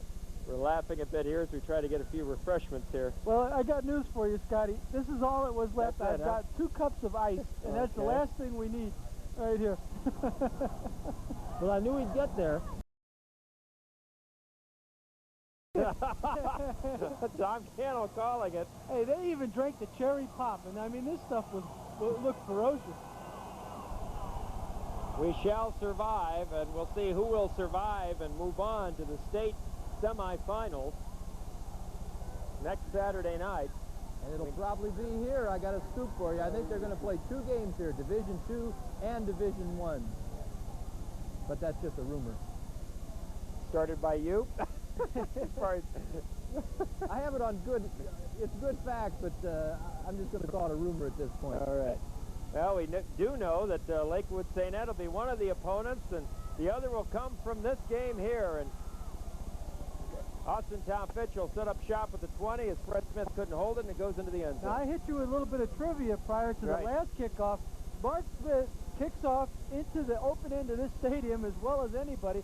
That's 4 out of the last 5 kickoffs over last year and this year that he has put into the end zone and have not been able to return. And I think that's a credit to the young man's leg, because the wind is not really a factor tonight. Well, let's see what happens here. Austintown Fitch on the attack. Borrego will go wide to the bottom of the screen. Luckage is the quarterback, number 30. Starry and Smith the running backs, 21 and 42. Morrow on the wing, he's wearing number 9. Fitch in the white uniforms, red pants. Inside handoff to Smith. Breaks the tackle, 25-yard line. Kiesling in on the stop. Okay, even though the play went for about 6 yards, McKinley on board. The play went for about 6 yards. The linebackers are a little bit more active now. Kiesling coming over from his side of the field to make that stop, and I think you're going to see a little bit more activity on the part of the McKinley defense. And the McKinley defense stung twice early. It's rallied now, regrouped. Kept Fitch off the scoreboard. Let's see what happens on this 2nd and 5 call. That was Morrow in motion. Well, misdirection to Starry. Looks like he may be just shy of the first down.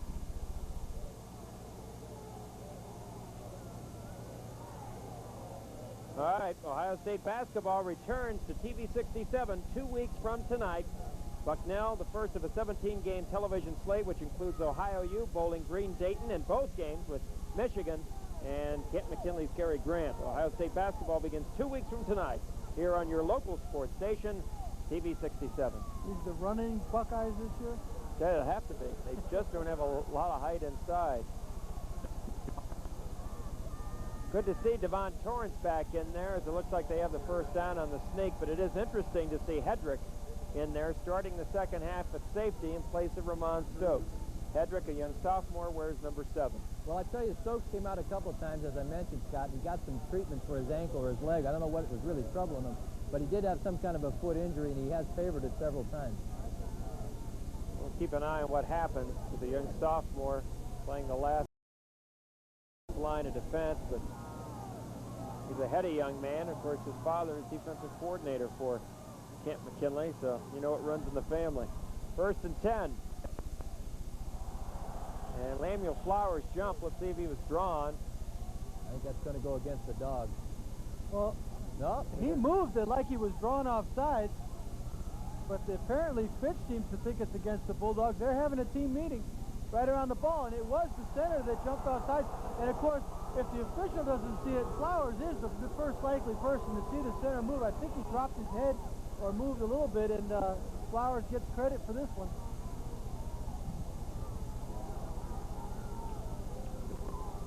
Now I go back to the huddle. I said, did you do it? Did you move? Nope. No, I didn't move. Yeah. Now, after talking about it, it's against the Bulldogs. I didn't think that anybody moved on the offensive line. It looked like Flowers just gambled and guessed wrong. Or they went on the quarterback's head dropping when he went to call the signals, because he did drop his head. Now, we've seen that happen all year, where the quarterback has varied his cadence a little bit to draw people off sides, and I think what will happen is the official will say, hey, listen, you know, be careful with that.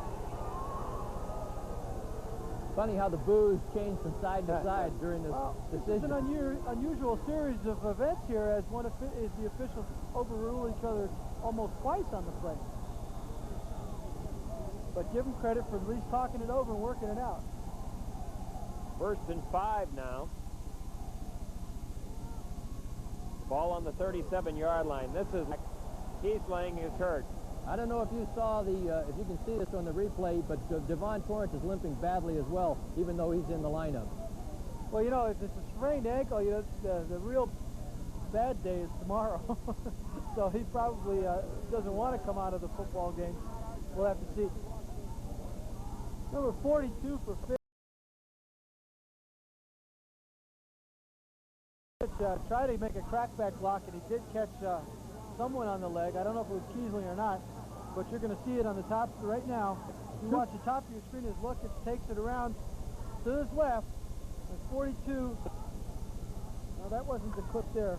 There it is, right there on the left side of the screen. Well, the Bulldogs can have it buffet style here because they got holding and clipping against Fitch. Well, for those of you, I've done my little rendition of this, is the official will give the McKinley captain the option, and he'll make the call. They generally try to help you in there because it's confusing when it's more than one penalty. You can see the flags are in separate locations. Good point. And we'll see which one they accepted as the official comes to midfield now. Clipping is going to be declined. Holding accepted. Would that be because of the point of the infraction, Tom? Well, I think the clipping was another 3 yards down the field, so they picked up 3 yards, taking the other one. That's high-tech football. There you go. Al Copenny guarding Turner one-on-one to the bottom of the screen. Everybody else in tight. Morrow on a wing, running back split. Smith and Starry. Luckage calling the signals. That's Morrow in motion. They give it to Starry. Starry across the 30-yard line up to around the 32. Devon Torrance on the tackle. Well, we'll have highlights of this contest. We'll talk to 2 of the standout players, and if the Bulldogs win tonight, a look ahead to the state semifinals with head coach Tom McDaniels. Lakewood St. Edward, the probable opponent. Scoreboard, the McKinley edition, Wednesday night at 10:30 on TV 67. And as you see, Tom Cannell, is that who we think it is on the field? That is going to be a sad story for the Fitch fans if he doesn't get off the ground. Had his story. Just starred in this ball game. Now, one of the adjustments that McKinley has made is their linebackers are playing on the strong side or to the wing side, and the safeties are rolling with the motion. So that means that when they come back away from the motion, which Fitch was so successful with early in the first half, the linebackers are still there. Young man just in some pain. He's just hopping around over there. You know, Steve, I don't know what it is, but if you think about it, there are an awful lot of ankle turns on artificial turf. And I don't know whether it's what the difference is, but it seems as those teams with artificial, like when Cleveland, they go in to play one of these domes, they always seem to end up with a number of turned ankles. Well, I think you know, of course, neither of us have ever played on artificial turf. That's before our time. But what I think happens is your ankle has a tendency to roll over a little bit more on the smooth surface, whereas in grass it gives. And you have just as many, it's a fact you have a little bit more injuries on artificial turf, but I think that the ankle will roll over easier rather than tear up the turf. Well, he ran off, which was a good sign. Well, if Torrance can come back, I'm sure we'll see stories. Okay, 2nd down and 11, 9:20 to go third quarter. This is Luckage, the pressure is on. Harrington has him fumble on the play. The ball is still loose, it's still loose. McKinley's got it. Tom, you're down there on the 22. What do you see? McKinley ball. Boy, was that a wet bar of soap. Well, that was one of the best fumble drills you'll ever see. As you watch now, this time, McKinley plays the rollout very well. There again, another adjustment. There's the fumble. Now watch it here. Okay, where is it? I got it. Wait a minute. Oh, here comes Flowers over. Kiesling gets it, I believe. And Kiesling gets it. Oh, here it is. I'll just wait for it. And it rolls back. Came right back to him. He said, I'm not going to let this get out of the way. See, they like this artificial turf. It never stops rolling. Bulldogs, big opportunity with the ball on the Fitch 22-yard line. First time on offense here in the second half for Canton McKinley. Okay, this is the one he scored on. And it's been a big ground gainer for them all week. What they do, all night long rather, they put Torrance on the wing right, double wing, and send him to motion to the sideline. And there's only one back. And what that does is loosens up the linebackers as they have to play the wing backs. Parrish in motion, and they move him over towards the sideline. That opens up that off tackle play to Richardson. He went 54 yards on it. And I don't think he's had less than 6 yards anytime he's run it tonight. Well, he's got 7 on that play, so from the 15, 2nd and 3, 8 minutes, 10 seconds to go third quarter. Score is tied at 14, but McKinley is knocking on the door. Quick inside handoff to Kendall, and again he's breaking tackles. He carries Don Jones with him inside the 10 to down to around the 8-yard line. It'll be 1st and goal. Scotty, you watch the formation here. This play is there from the beginning. As the linebackers were over, now there's a good block come over there by 78, and Kendall just does it on his own. Both Richardson and Kendall doing a great job tonight, running hard and breaking tackles. Jerry Williams on that block coming over on the screen. I'm sorry, 77. Anthony Taylor coming over and moving that linebacker out of there. This is Richardson. Richardson gets a block from Smith. Trying to cut inside 5, and he's just shy of the goal line. That's just some good running by Richardson. Kendall doesn't know which way he's going to go. He tried to stay with his block. Richardson started outside and then brought it back in and then went back to the sideline. And he turned what didn't look like was going to be a very good gain into a nice pickup. Well, less than a yard away. The official holds his hands up. It'll be about a foot. Lance Thomas checks in as a second tight end, replacing Smith.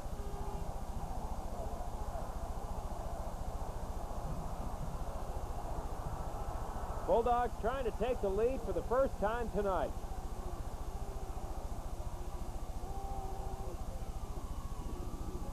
Richardson in there. Second touchdown of the night. And if old momentum is with us, he's now wearing a black shirt. But stay tuned. Okay, here comes Richardson over the middle. Good block there by 77 against Anthony Taylor. And Richardson carries it in for the score. That's just straight ahead stuff there.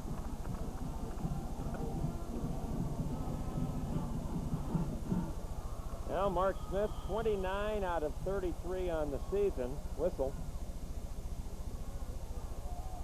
this appears to be someone lining off upside. Yeah, once you get in there, Fitch. you can't get out. And now they'll move the ball half the distance, and I wonder if they're going to go for two. It's tempting, but I think he still wants to put the point up.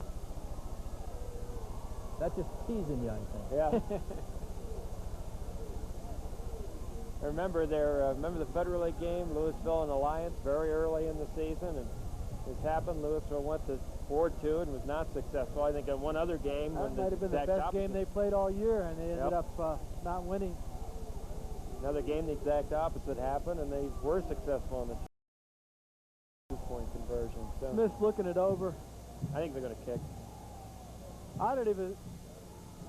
There he is. He's going to kick it. Yeah, never a hesitation. That was just a teaser. I think it was more the kids wanted to than the coaching staff, maybe, or at least wanted them to consider it. And when We've never seen McKinley fake one, but I think he's going to kick it. Low snap, got it up, and good. That went out of here. That's right next to our cameraman. Our cameraman's got it. 7:25 to go, third quarter. McKinley with the lead.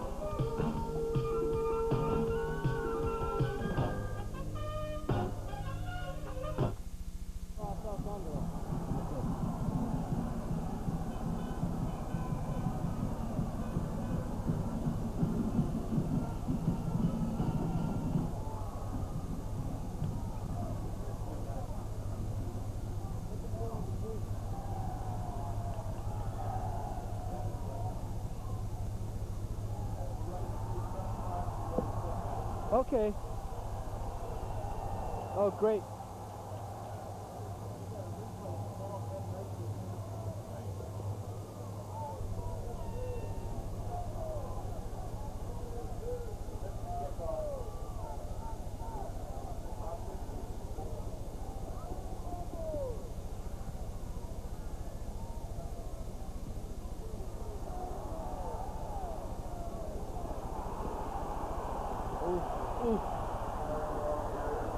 Starry on the return up to the 25-yard line, so from there Austintown Fitch will set up shop. 7:18 to go, third quarter, and for the first time in the game, the Bulldogs with the lead, as you see it there on our Camelot scoreboard.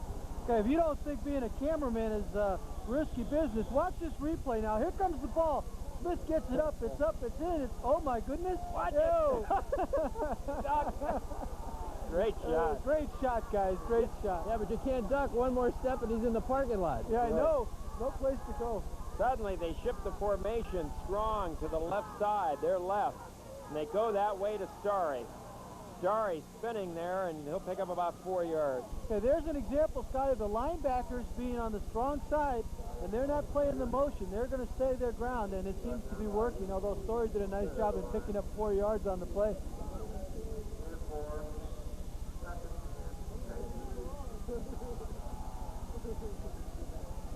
We have an update from Berea for you in just a moment on the status of the Hoover-Youngstown South game.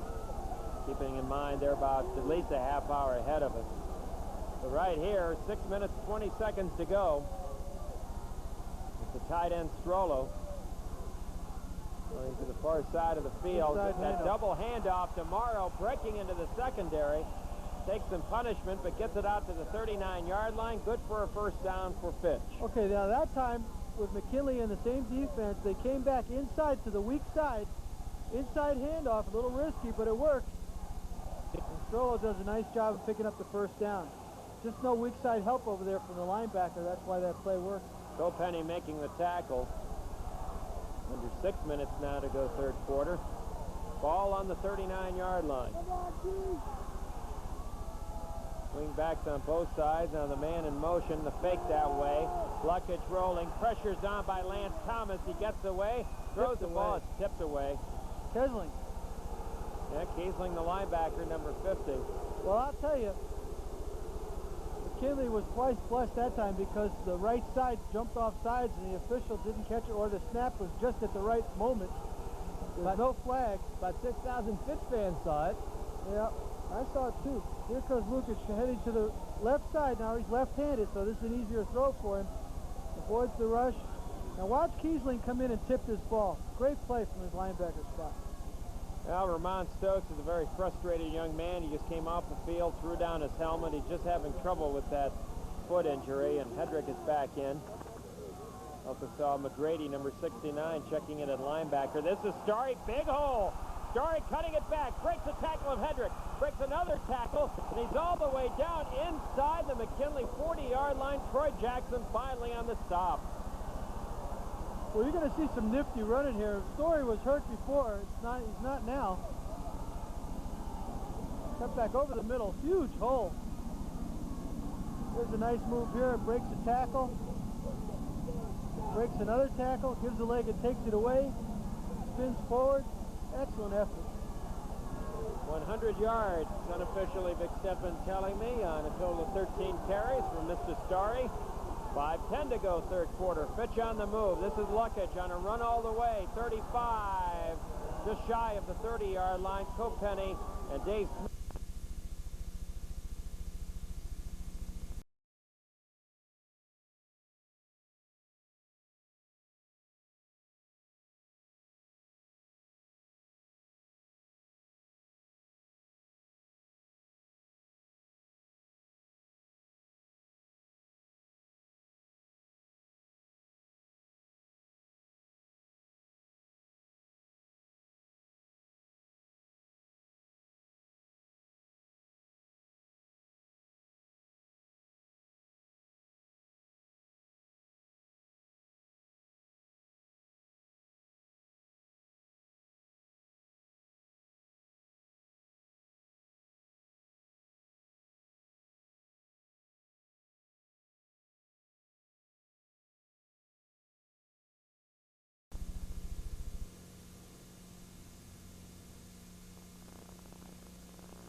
Dave.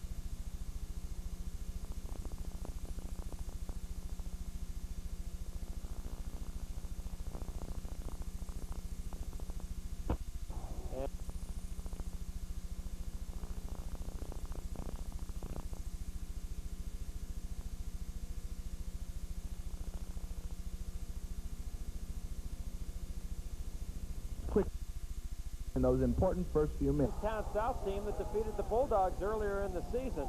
There's some concern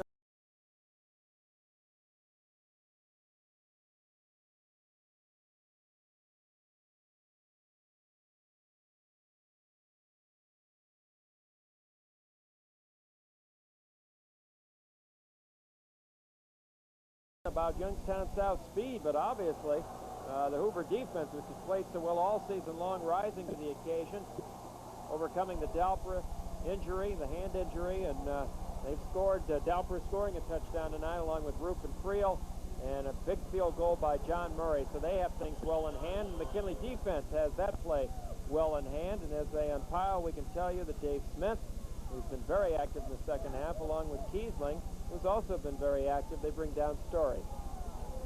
So the middle is going to be tough now, the way McKinley's adjusting their defense as they try to misdirection back over the middle with the linebackers are holding their ground, and they're there.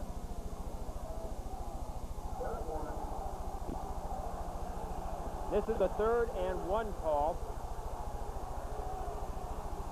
You see the shifting, 3 men, the tight end and 2 of the wide receivers. Give it to Story. He's got the first down, breaking into the secondary. No, knock him off his feet. He's gone.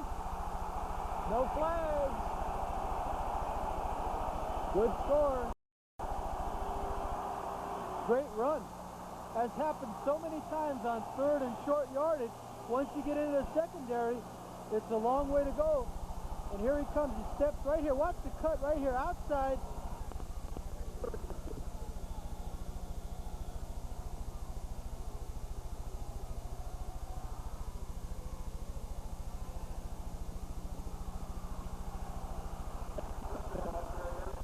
Keith Smith takes the ball at the 10-yard line and brings it across the 30 up to about the 32-yard line, and from there Canton McKinley will have the ball in the seesaw battle. Fitch led 7-0. It was tied at 7. Fitch led 14-7. It was tied at 14. As you watch the run back, McKinley scores early in this quarter to lead for the first time, and now Fitch has come right back, Steve. There's a squib kick to Smith as he takes it up the middle. They have pretty good field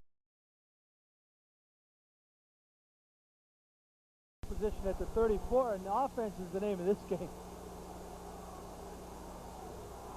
See, the McKinley passing attack can get on track, but McKinley running game has done very well, and even on a play like that, didn't seem to be much of a hole. They'll still pick up 3-4 yards. You know, I don't think it's as much a factor as the defense is not being able to stop the offenses because of the way they're playing. But the offensive play selection by both of these coaching staffs in the booths, or either side of us, has been excellent. They've just made the right calls at the right time, and the running by both backs, Starry and Richardson, has been outstanding. And that's why this game is knotted up at 21 apiece with 3:13 left in the third quarter. This game looks nothing like the game 3 weeks ago at Fawcett. Not only has the scene changed, but also offensive explosiveness. This is Mike Parrish speaking of offensive explosion. That's just good pursuit there on the part of Austintown Fitch's Luckage coming across from a safety position. That cornerback stayed home and really fought that block off. He kind of gummed it up. Because it looked like it had a long way to go. It sure did. Hey, you want to know my bad pun of the night? If they were going to name a movie after the Austintown Fitch offense, what would they call it? A Starry is Born. Don't forget, 2 weeks ago, this guy was on the bench. That's right. Well, he's been a starter defensively all season, but Leo Hawkins certainly has done the job. And talk about doing the job. The North Canton Hoover Vikings, we congratulate head coach Ed Glass. 3 one-yard runs by Joe Dalper, Tim Roof, and Terry Friel. 48-yard field goal, John Murray. That's a new record. But really, my hats are really off to the Hoover defense, shutting down an explosive Youngstown South offense. 24-0. And who knows who they'll meet next week. Could be Willoughby South, and maybe if Worcester wins, it'll be a matchup with Worcester. We'll just have to wait and see for the pairings from the Ohio High School Athletic Association. Well, Scotty, I know from working over in Worcester, they've been told that they'll probably be playing the winner of the Cincinnati-Purcell game. Well, I'm glad you said that, Tom, because I think, they're matched up with a Columbus team. And right, Columbus-Mifflin, and they're playing down at Mount Vernon tonight. So it should be Willoughby South. That's probably the pick. And well, probably here. We're looking at a second and about a foot here. For armchair quarterbacks, this is a good down to air it out. Like me. I love to see that. Well, wait a minute, no, but it's third down on the scoreboard. But second down on the field. Third and foot. This is not a good down to air it out. No, this is not a good down to air it out. They'll get another chance. I tell you, with a running back like Richardson. Well, the quarterback sneak is still a good call here. As they do not have a goal line defense. They just move the linebackers up. 6 men on the line of scrimmage. Double tight end, Parrish on a wing, running backs in the eye, and they'll toss sweep it to Richardson. Richardson, first down at midfield. Dorego, number 7 on the tackle. Dorego almost stripped that ball away from Richardson. He did a good job holding on to it as McKinley chose to go outside against this 6-2 defense. Once again, I mentioned the play selection. It's just the right call at the right time as they get away from the strength of that Fitch defense, and Richardson draws up the first down for the Bulldogs. Jeff Richardson, according to our statistician Vic Steffen, 16 carries, 160 yards. 2:38 to go third quarter, tied at 21. First and 10 for the Bulldogs. Ball on the Bulldogs 49. Richardson breaks a tackle, breaks 2 tackles, still on his feet, and picks up 2 yards. That might be the toughest 2 yards he's picked up all night. As Richardson did break an arm tackle in the backfield, but then he was met by several of the Fitch Falcons at the line of scrimmage. Working on Ramon Stokes. And they just retaped him completely. His left foot. What a big role he played in the win last week, named Defensive Player of the Week, and now to have that injury in practice. Got to be frustrating. 1:55 to go third quarter. 2nd and 8, ball on the Fitch 49-yard line. Mark Smith, the draw to Richardson, and he sneaks his way up to the 45. Again, he seems to get something out of nothing. Well, Fitch anticipating the pass. The draw play was a good call. They did well to cover it and hold him to about a 5-yard gain because it looked as though he was going to pick up more than that. Scoreboard says 3rd and 4. Credit Don Jones, the linebacker, coming over to stop that. Good call here for the Bulldogs. Parrish on a wing in motion now to the bottom of the screen. We'll give it to Richardson to the short side of the field. No, he'll be short. A couple of yards. Ran out of room. He did have some room to get upfield, but he had no sideline left. As you watch it, the Fitch defense stretches this out. Richardson does a good job looking for an opening. Tries to get around that block. He does, but he just steps out of bounds. Probably try to kick him deep here.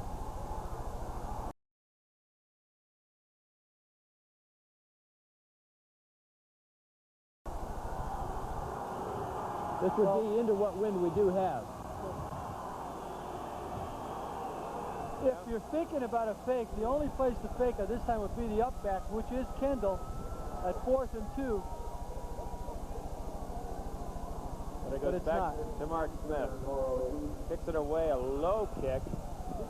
Takes a McKinley bounce, well covered, inside the 10, and rolls dead at about the 6-yard line. They're still letting it roll. It's rolling downhill. At the 6. At the 6-yard line, 50 seconds to go here. High Adventure Week on the 8 o'clock movie. Let's run down the lineup. Monday night at 8, Airport with Burt Lancaster and Dean Martin. Tuesday at 8, Airport 75 with Charlton Heston. Wednesday night at 8, Robert Conrad is Flying Ace Pappy Boyington in the Flying Misfits. Thursday at 8, John Wayne is Jet Pilot.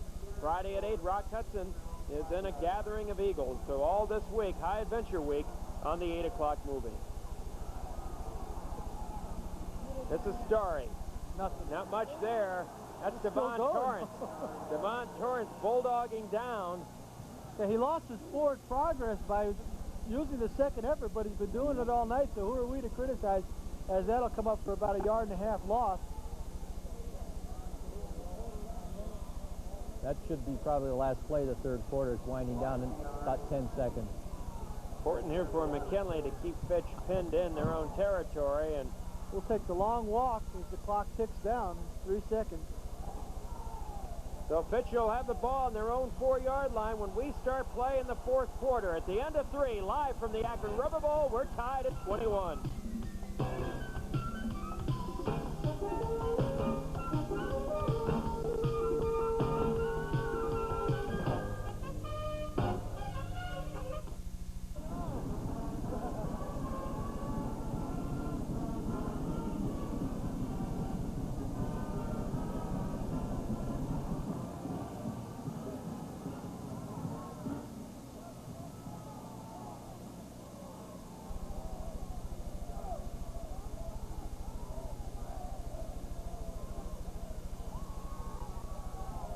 We're all right.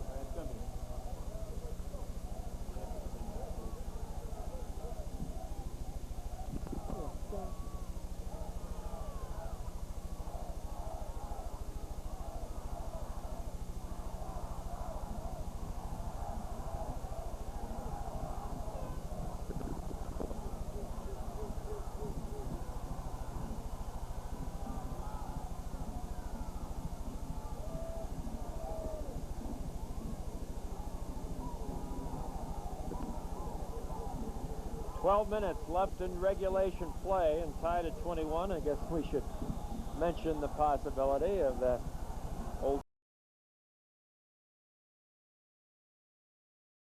double overtime. Oh, yeah. Boils down to a 12-minute ball game. Oh, yeah, right. The score's still tied. Nothing again. McKinley with an excellent opportunity to pin Fitch Flowers deep in jumped, their I own. believe. No flag. Yeah, in fact, they whistled the play dead.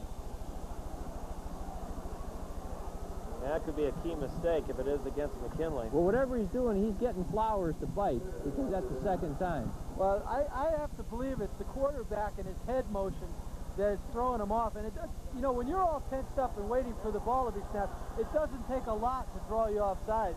And if it's even just the quarterback moving his head as he's barking out the signal, that could do it. And that's a big break for Fitch. Even if they don't get a first down, it'll certainly make it a little easier in the punting department. That'll make it second and about 6. Well, now that's a dead ball foul. They should put the 5 seconds back up on the clock and start at 12 again. And they do. There it goes. Tom Candle on the ball.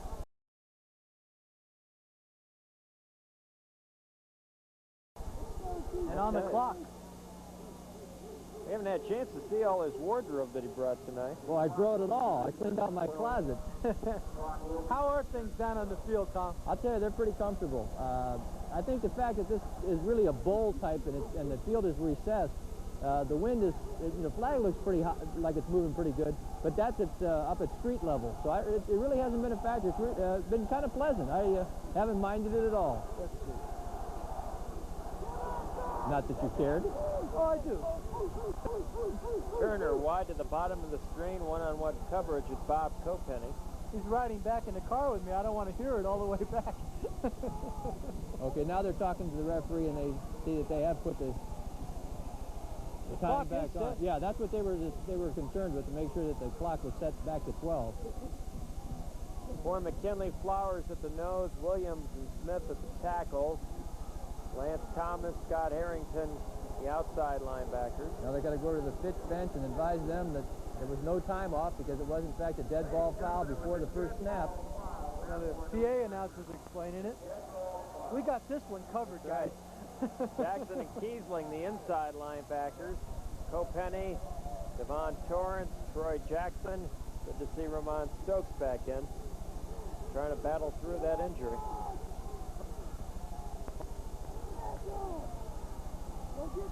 You know, Turner's been the lonesome end out here all night long. I don't think he's touched the football, but he's run about 10 miles. Well, he's got man-to-man coverage on the part of Copenny. It's a good matchup. It doesn't look as though Fitch, throws to their wide receivers that much. There's a 2nd and 6 call from 10-yard line. Inside handoff. This is the fullback Smith. First down. Caught from behind by Torrance, but not before, as you heard Tom Candle say. First down for Fitch, and they're getting out of that hole. Well, he makes his first down by 3, so you can see how important the offsides was. And there he goes again.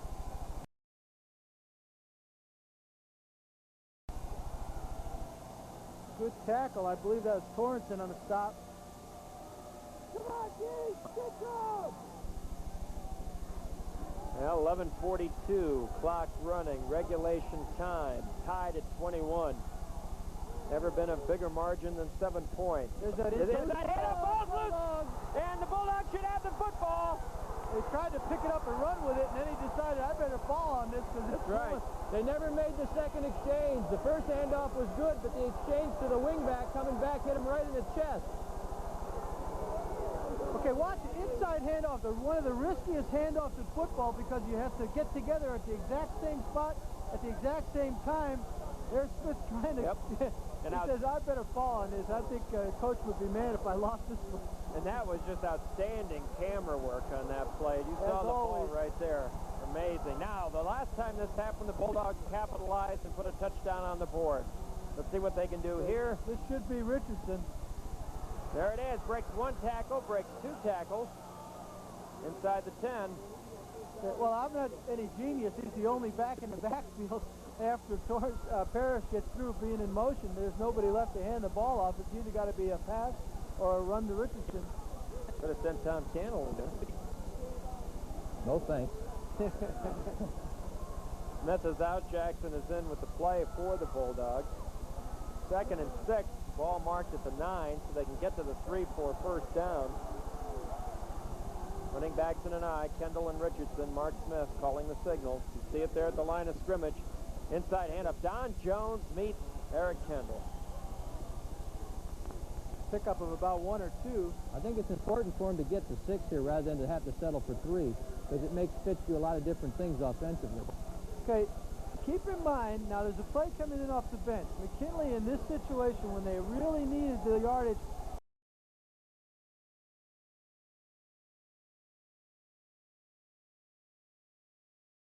Close in has gone to the quarterback rollout where they fake the handoff and the quarterback rolls looking for Grimsley, the tight end.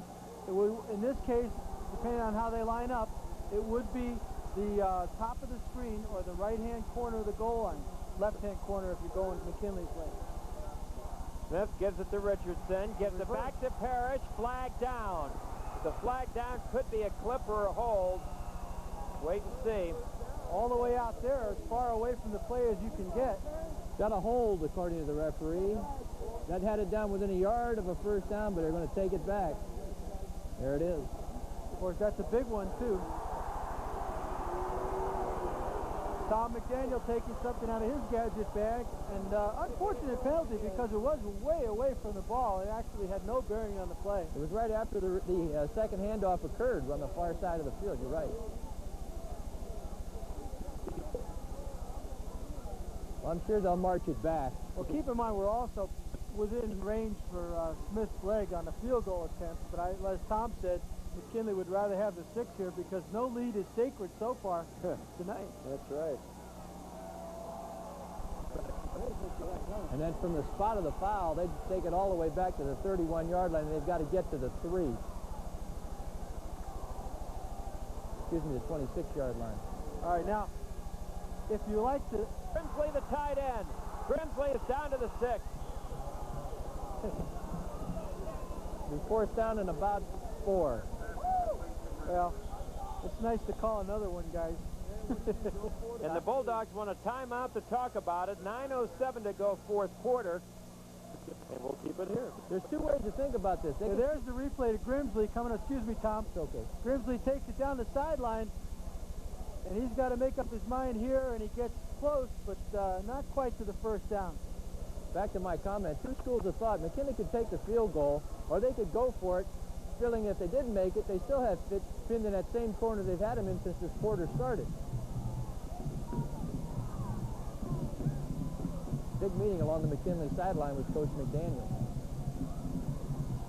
I'm going to guess field goal. I think you got to take the points when you can get them, Tom. I think you're right. There's, you know, to pin them down would be nice, but they'll still have the football.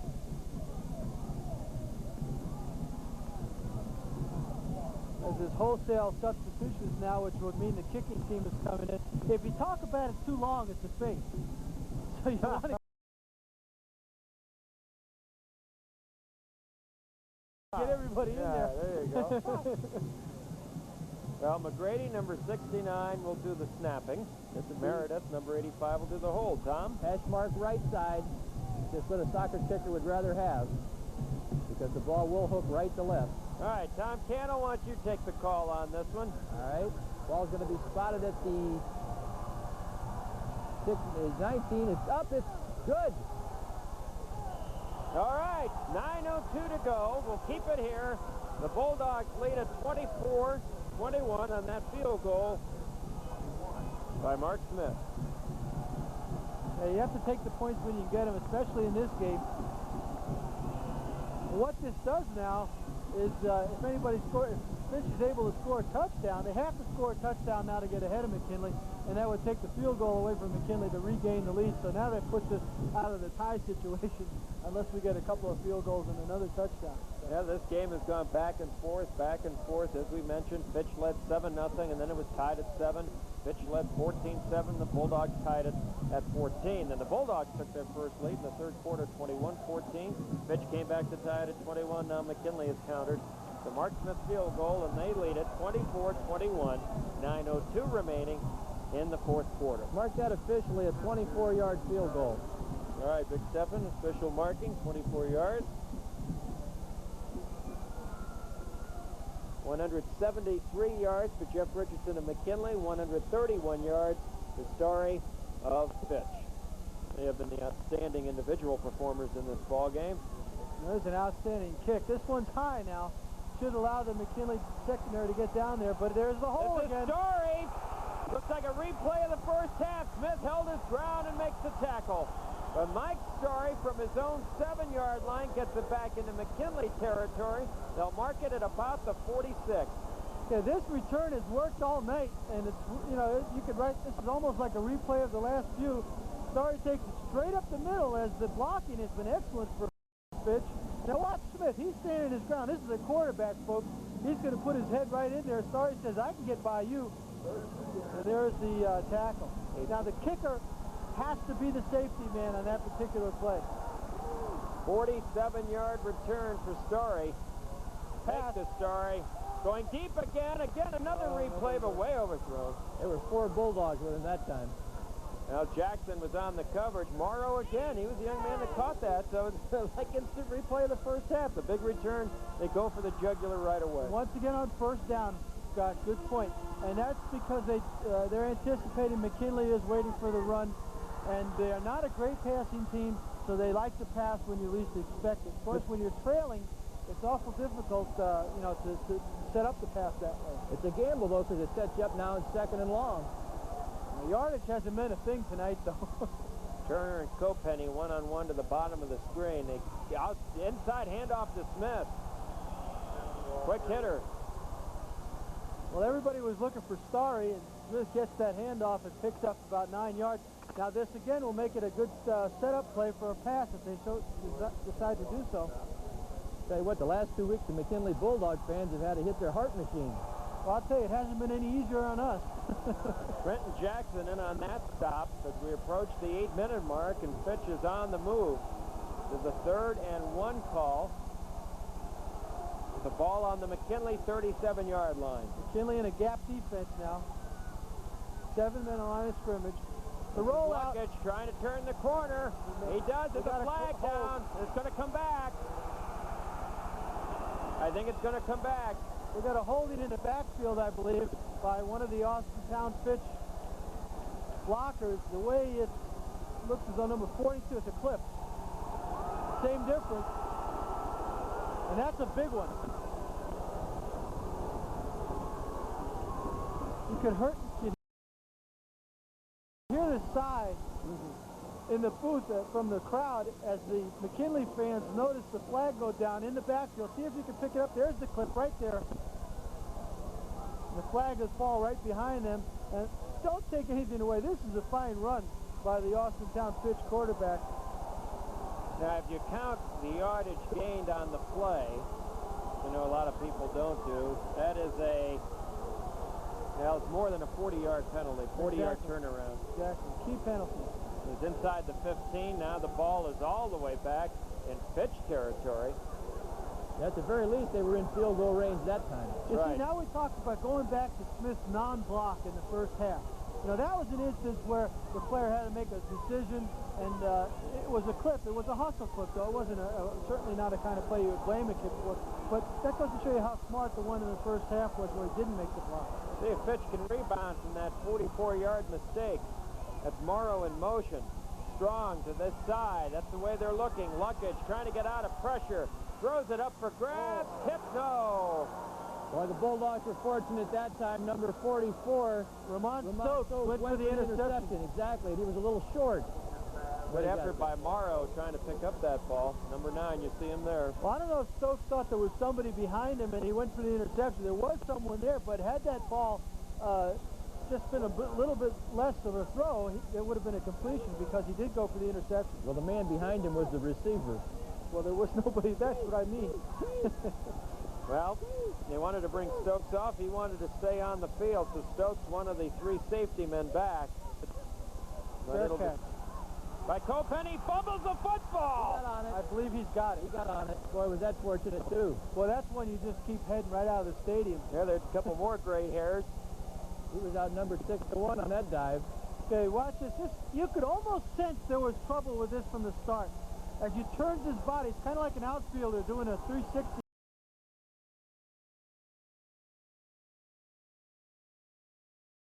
On a fly ball. You can almost sense that there was going to be a little difficulty with that football. 7 minutes and 6 seconds to go.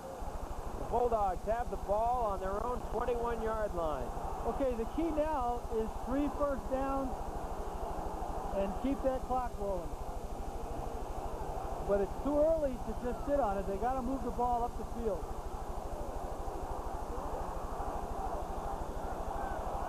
And both sidelines come alive now. That's what it's all about, though. McKinley fans urging on their Bulldogs. Fitch fans telling Austintown to try to shut them down. Mark Smith rolling. Keith Smith is open. He's got it. He dropped it. No, he dropped it. Boy, was he open. Yes, he was. And Mark Smith just kicked his mouthpiece about 8 yards. I better put it in because I think that's a penalty, too. What, a hygiene penalty? Or? No, I think you have to have him outside. Well, Mark Smith is trying to battle through, for him, a subpar performance tonight. He's been struggling a bit. Well, he's had several drop balls, drop passes tonight, and I think you got to credit that with the defense in the cold and whatever. But he's still a leader out there. He does so many things for you. Leadership is at the top of the list. And there he sacked. Now, not a darn thing he could do there. It was just a great play. That was going to be an option. I thought so, but there was nobody to option it to, and give him credit for hanging on the football. Well, the cornerback, number 7, got in there and disrupted the timing, and he never got out to catch up with it. It almost looked like he was going to try to throw it forward. Well, of course, if he had, it would have been an incompleted pass had he thrown it forward. And at the last second, he decided to hold on to it because he wasn't sure where it was going to go. This is be careful territory on 3rd and long. You don't want to do anything here. All right, well, we haven't seen anybody go inside all night. We might see it here. There's a little double coverage at the bottom here. Just having trouble hearing the count. And when this happens, usually it only gets worse. I was just going to say. Well, Keith Smith has had man-to-man coverage through most of this series. Now he's drawing double coverage on the our side of the field, McKinley side of the field. You know, bottom of your screen. You know, you go to the old McDonald's book here, a quick kick or something like that would really probably catch them off guard. You know, but the one thing about a quick kick is you don't want to do it in the shadow of your goal line. It's kind of a thing you like to do around the 40 or 30, so if anything bad happens, you can recover from it. And with your quarterback being your punter, he goes into a shotgun. I think everybody in the stadium's going to know what's coming. See what they can do. They're on the 15-yard line, their own. They need 16 yards. Keep it on the ground to Kendall. He's not going to get much. Strollo, good defensive play from his defensive end position, number 86. Well, if you're Austintown Fitch, you have a decision to make. Do I set up the return or do I go for the block? We're going to take a look at the last play, and you can see it doesn't do any better this time around as it did last play as Fitch rose to the occasion. The story back there, I go for the return. Okay, Coach Cannell says return with 5:16 left. It looks as though they are going to set up the return. Good snap. That's what we have. And a pretty good kick down around the 50. Lets it bounce. Oh, a great bounce from McKinley. Tom Cannell said at the beginning of the game, you got to try to catch the punts on the fly because once they hit this turf, they take off. And that became about a 50-yard kick. Mark Smith asking for a reaction from the Bulldog fans, and he gets it. The game could boil down to this series with 4:56 to go. Fitch trailing by 3. The cry of defense from the McKinley side. Clock still rolling at 4:50.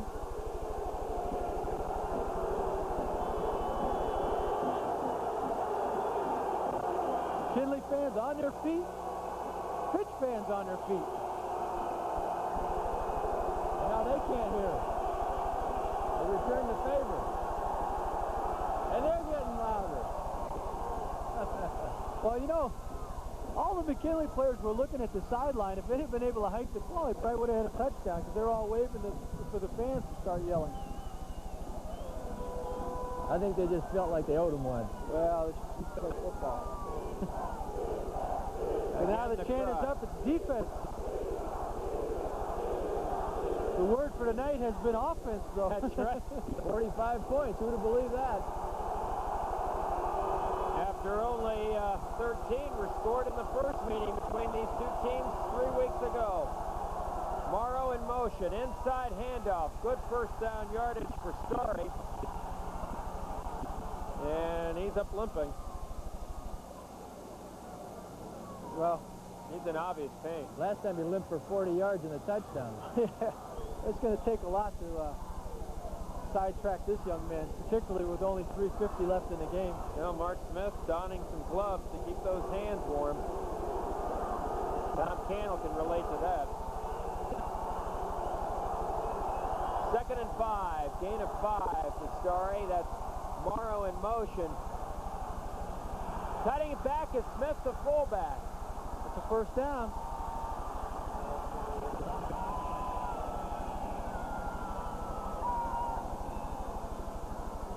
Here it is again. You can watch how hot the pursuit is for the Bulldogs, but the handoff is there.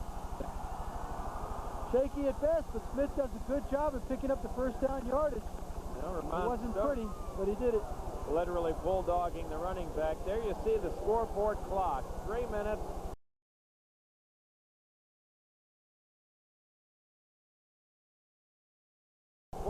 Seconds. 24-21 says the Zips there in the close of McKinley, the home team. And again, that three-man shift. This is Starry. Starry breaks 2 tackles. Starry breaks 3 tackles. He's down close to the 40. Stokes again on the stop. Well, with 3 minutes left, 3 minutes and 2 seconds as the officials stop the clock to spot the ball, they're not only being effective in mounting in drive, but they're also using up the clock. So if they would score, they would put McKinley in a deep hole. The McKinley defense has got to dig in here if they want to continue playing football the rest of the way here. The Ray go to the bottom of the screen, guarded by Bob Copenny. Rolling that side. Hole opening up for the quarterback, Luckage, cutting it back. Luckage is going into the end zone. He scores. No flags. And they're mobbing him in the end zone. He cuts back across the grain, and there was nobody home. Okay, cuts inside away from the strength there. Now where's the cut man taking away the blocking, but there's no weak side help. Now it's all him from here as he changes hands there to fight off the tackler. And now it's a foot race. Flowers coming from the nose guard position, giving pursuit. And you can see it's a big score in this young man's career. Well, a week ago, the Bulldogs were down with 2:14 to play. They got more time now, Yeah, right? they got about 16 more seconds tonight. Good. Big extra point that takes away the field goal as a chance to tie. And once again, the Bulldogs will have to come from behind.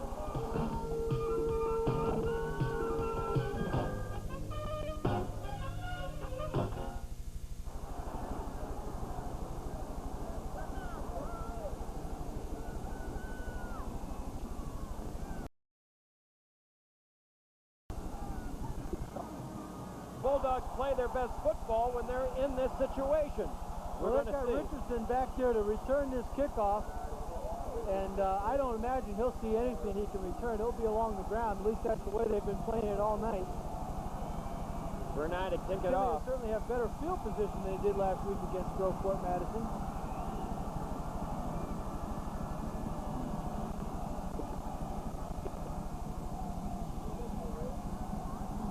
Again, they keep it on the ground. The 11-yard line. This is Keith Smith. And Smith will get it up to the 29. Okay, now set the stage. McKinley last week and this game, they have gone outside to their receivers throughout the game. They haven't been that effective. Now, last week, the 2 inside plays they ran were to Parrish. He caught both of them. One, of course, was the 99-yarder that went for the winning score. The one previously, that was in the first half and picked up a valuable first down. So the key player here will be Parrish, and of course, if Smith can get loose passes. Keith Smith wide to the bottom of the screen. Parrish in a slot, running backs in the eye. Back to throw is Mark Smith. He's got time. Fires over the middle to Richardson. Richardson up to the 40. And don't forget, the Bulldogs used one of their timeouts a short time ago on that 4th down play. Well, they'll go quickly here.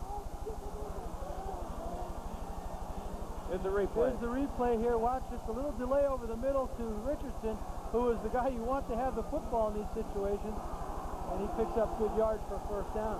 Don Jones on that stop. Clock running, 1:45 to go.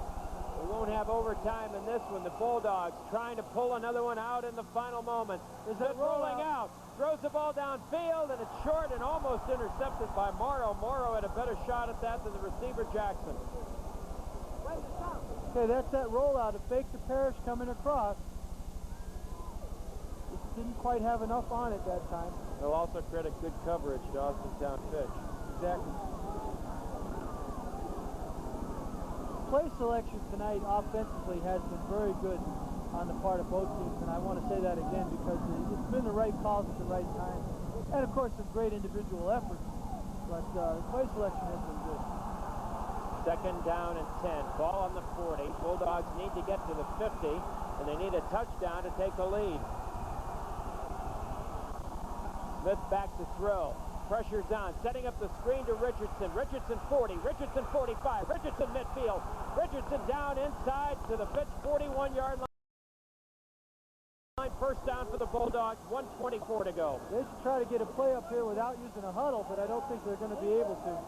They have to be up on this ball when it's marked ready for play. Nobody out here. Parrish very wide to the bottom of the screen. Now a man comes over, Turner. He's still got man-to-man coverage now. The middle is wide open. As Fitch is out of control here, they want to call timeout and a to smart regroup. timeout. A very smart timeout, as they were absolutely in the wrong defense. We're going to pause. We'll be back for the final 1 minute and 15 seconds. The Bulldogs need a touchdown.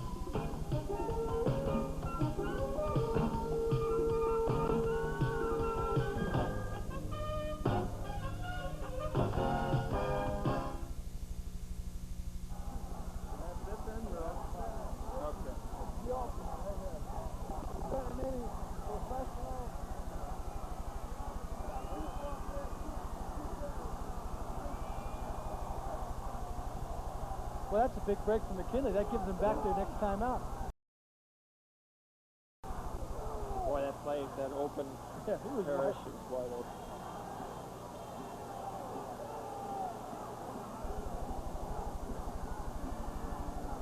The stage is set, 1:15 to go. McKinley with a first down, the ball on the Fitch 41-yard line.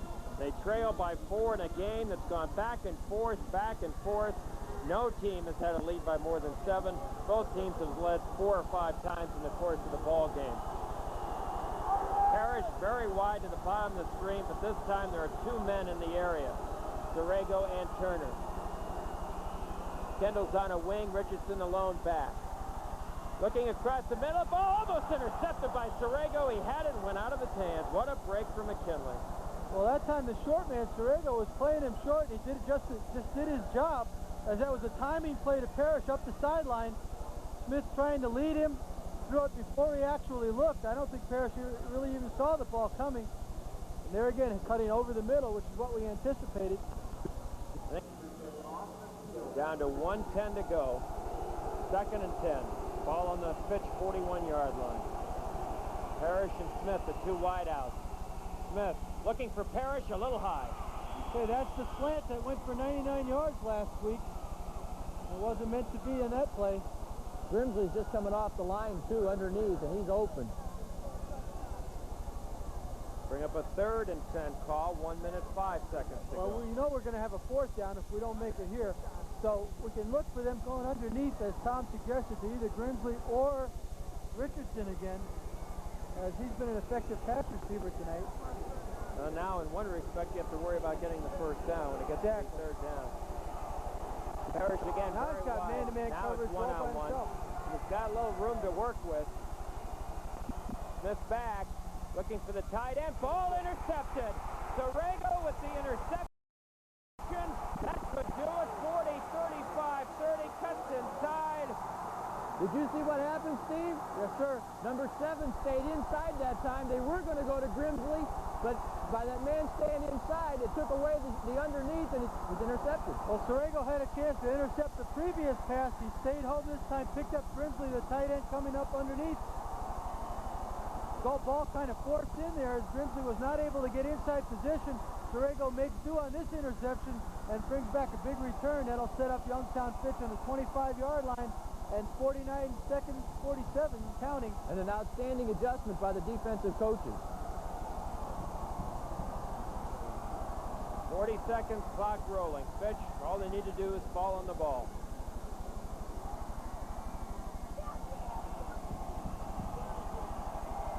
So Austintown Fitch will win this ball game.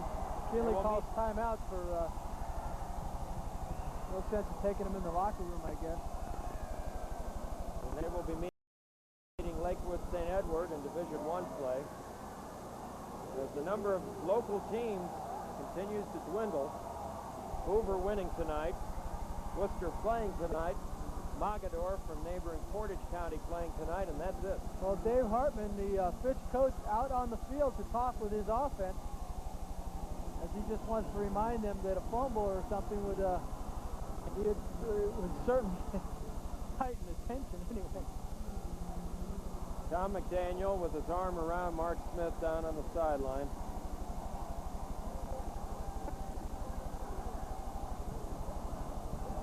Everybody anticipated a very exciting rematch between these two teams, as is evidenced by the crowd. And again, though, we see how difficult it is to beat a team twice in the same season. There's the Fitch coaches running across the field at the 40-yard line. Those fellows were up in the booth all night calling the plays, and now they're going over to the sidelines for a little early celebration. Now, who will Fitch get here next week? Well, it will be Fitch and Lakewood St. Edward. I can tell you that much, but exactly where or when kind of remains to be seen. We're looking forward to the possibility of a Stark County doubleheader here, and unfortunately looks like that may not happen. 24 seconds left, third down and 18 to go for those who are counting. McKinley has no more timeouts, so this is probably it. Yeah, it was a great one. One that really neither team, both teams can be proud of. You know, that sounds like a cliche, but you really mean it in a ball game with all this excitement. I guess it just boiled down to the fact that the Bulldogs just couldn't pull this one out down the stretch as they've done some of the other games that we follow. But a great season for a team that, I tell you, very few people thought McKinley would do much this season with only 4 returning starters off a team that finished number 2 in the state in Division I. And that's going to tick it off, got it at 19, and McKinley cannot stop the clock, and the ball game, for all intents and purposes, is over. So for Dave Hartman, who played his high school football for Earl Bruce at Massillon, the excitement of another week. And for the McKinley Bulldogs, this marks the end of their season. There you see it, the final score, 28-24, on a Luckage run late in the ball game, which proved to be the final margin of victory. Music scoreboard there tells you that Austintown Fitch has defeated the Canton McKinley Bulldogs here 28-24. And here we are, and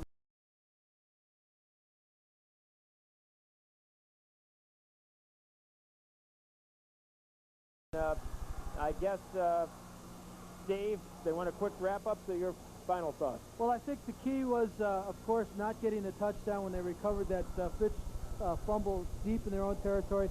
The penalty that drove the ball back and did not allow them the touchdown. They had to take the field goal, and the fact that Austintown Fitch refused to lay down, trailing 24-21. They came back with some great individual efforts by Luckage, the quarterback, on what was, a run almost entirely on his effort alone.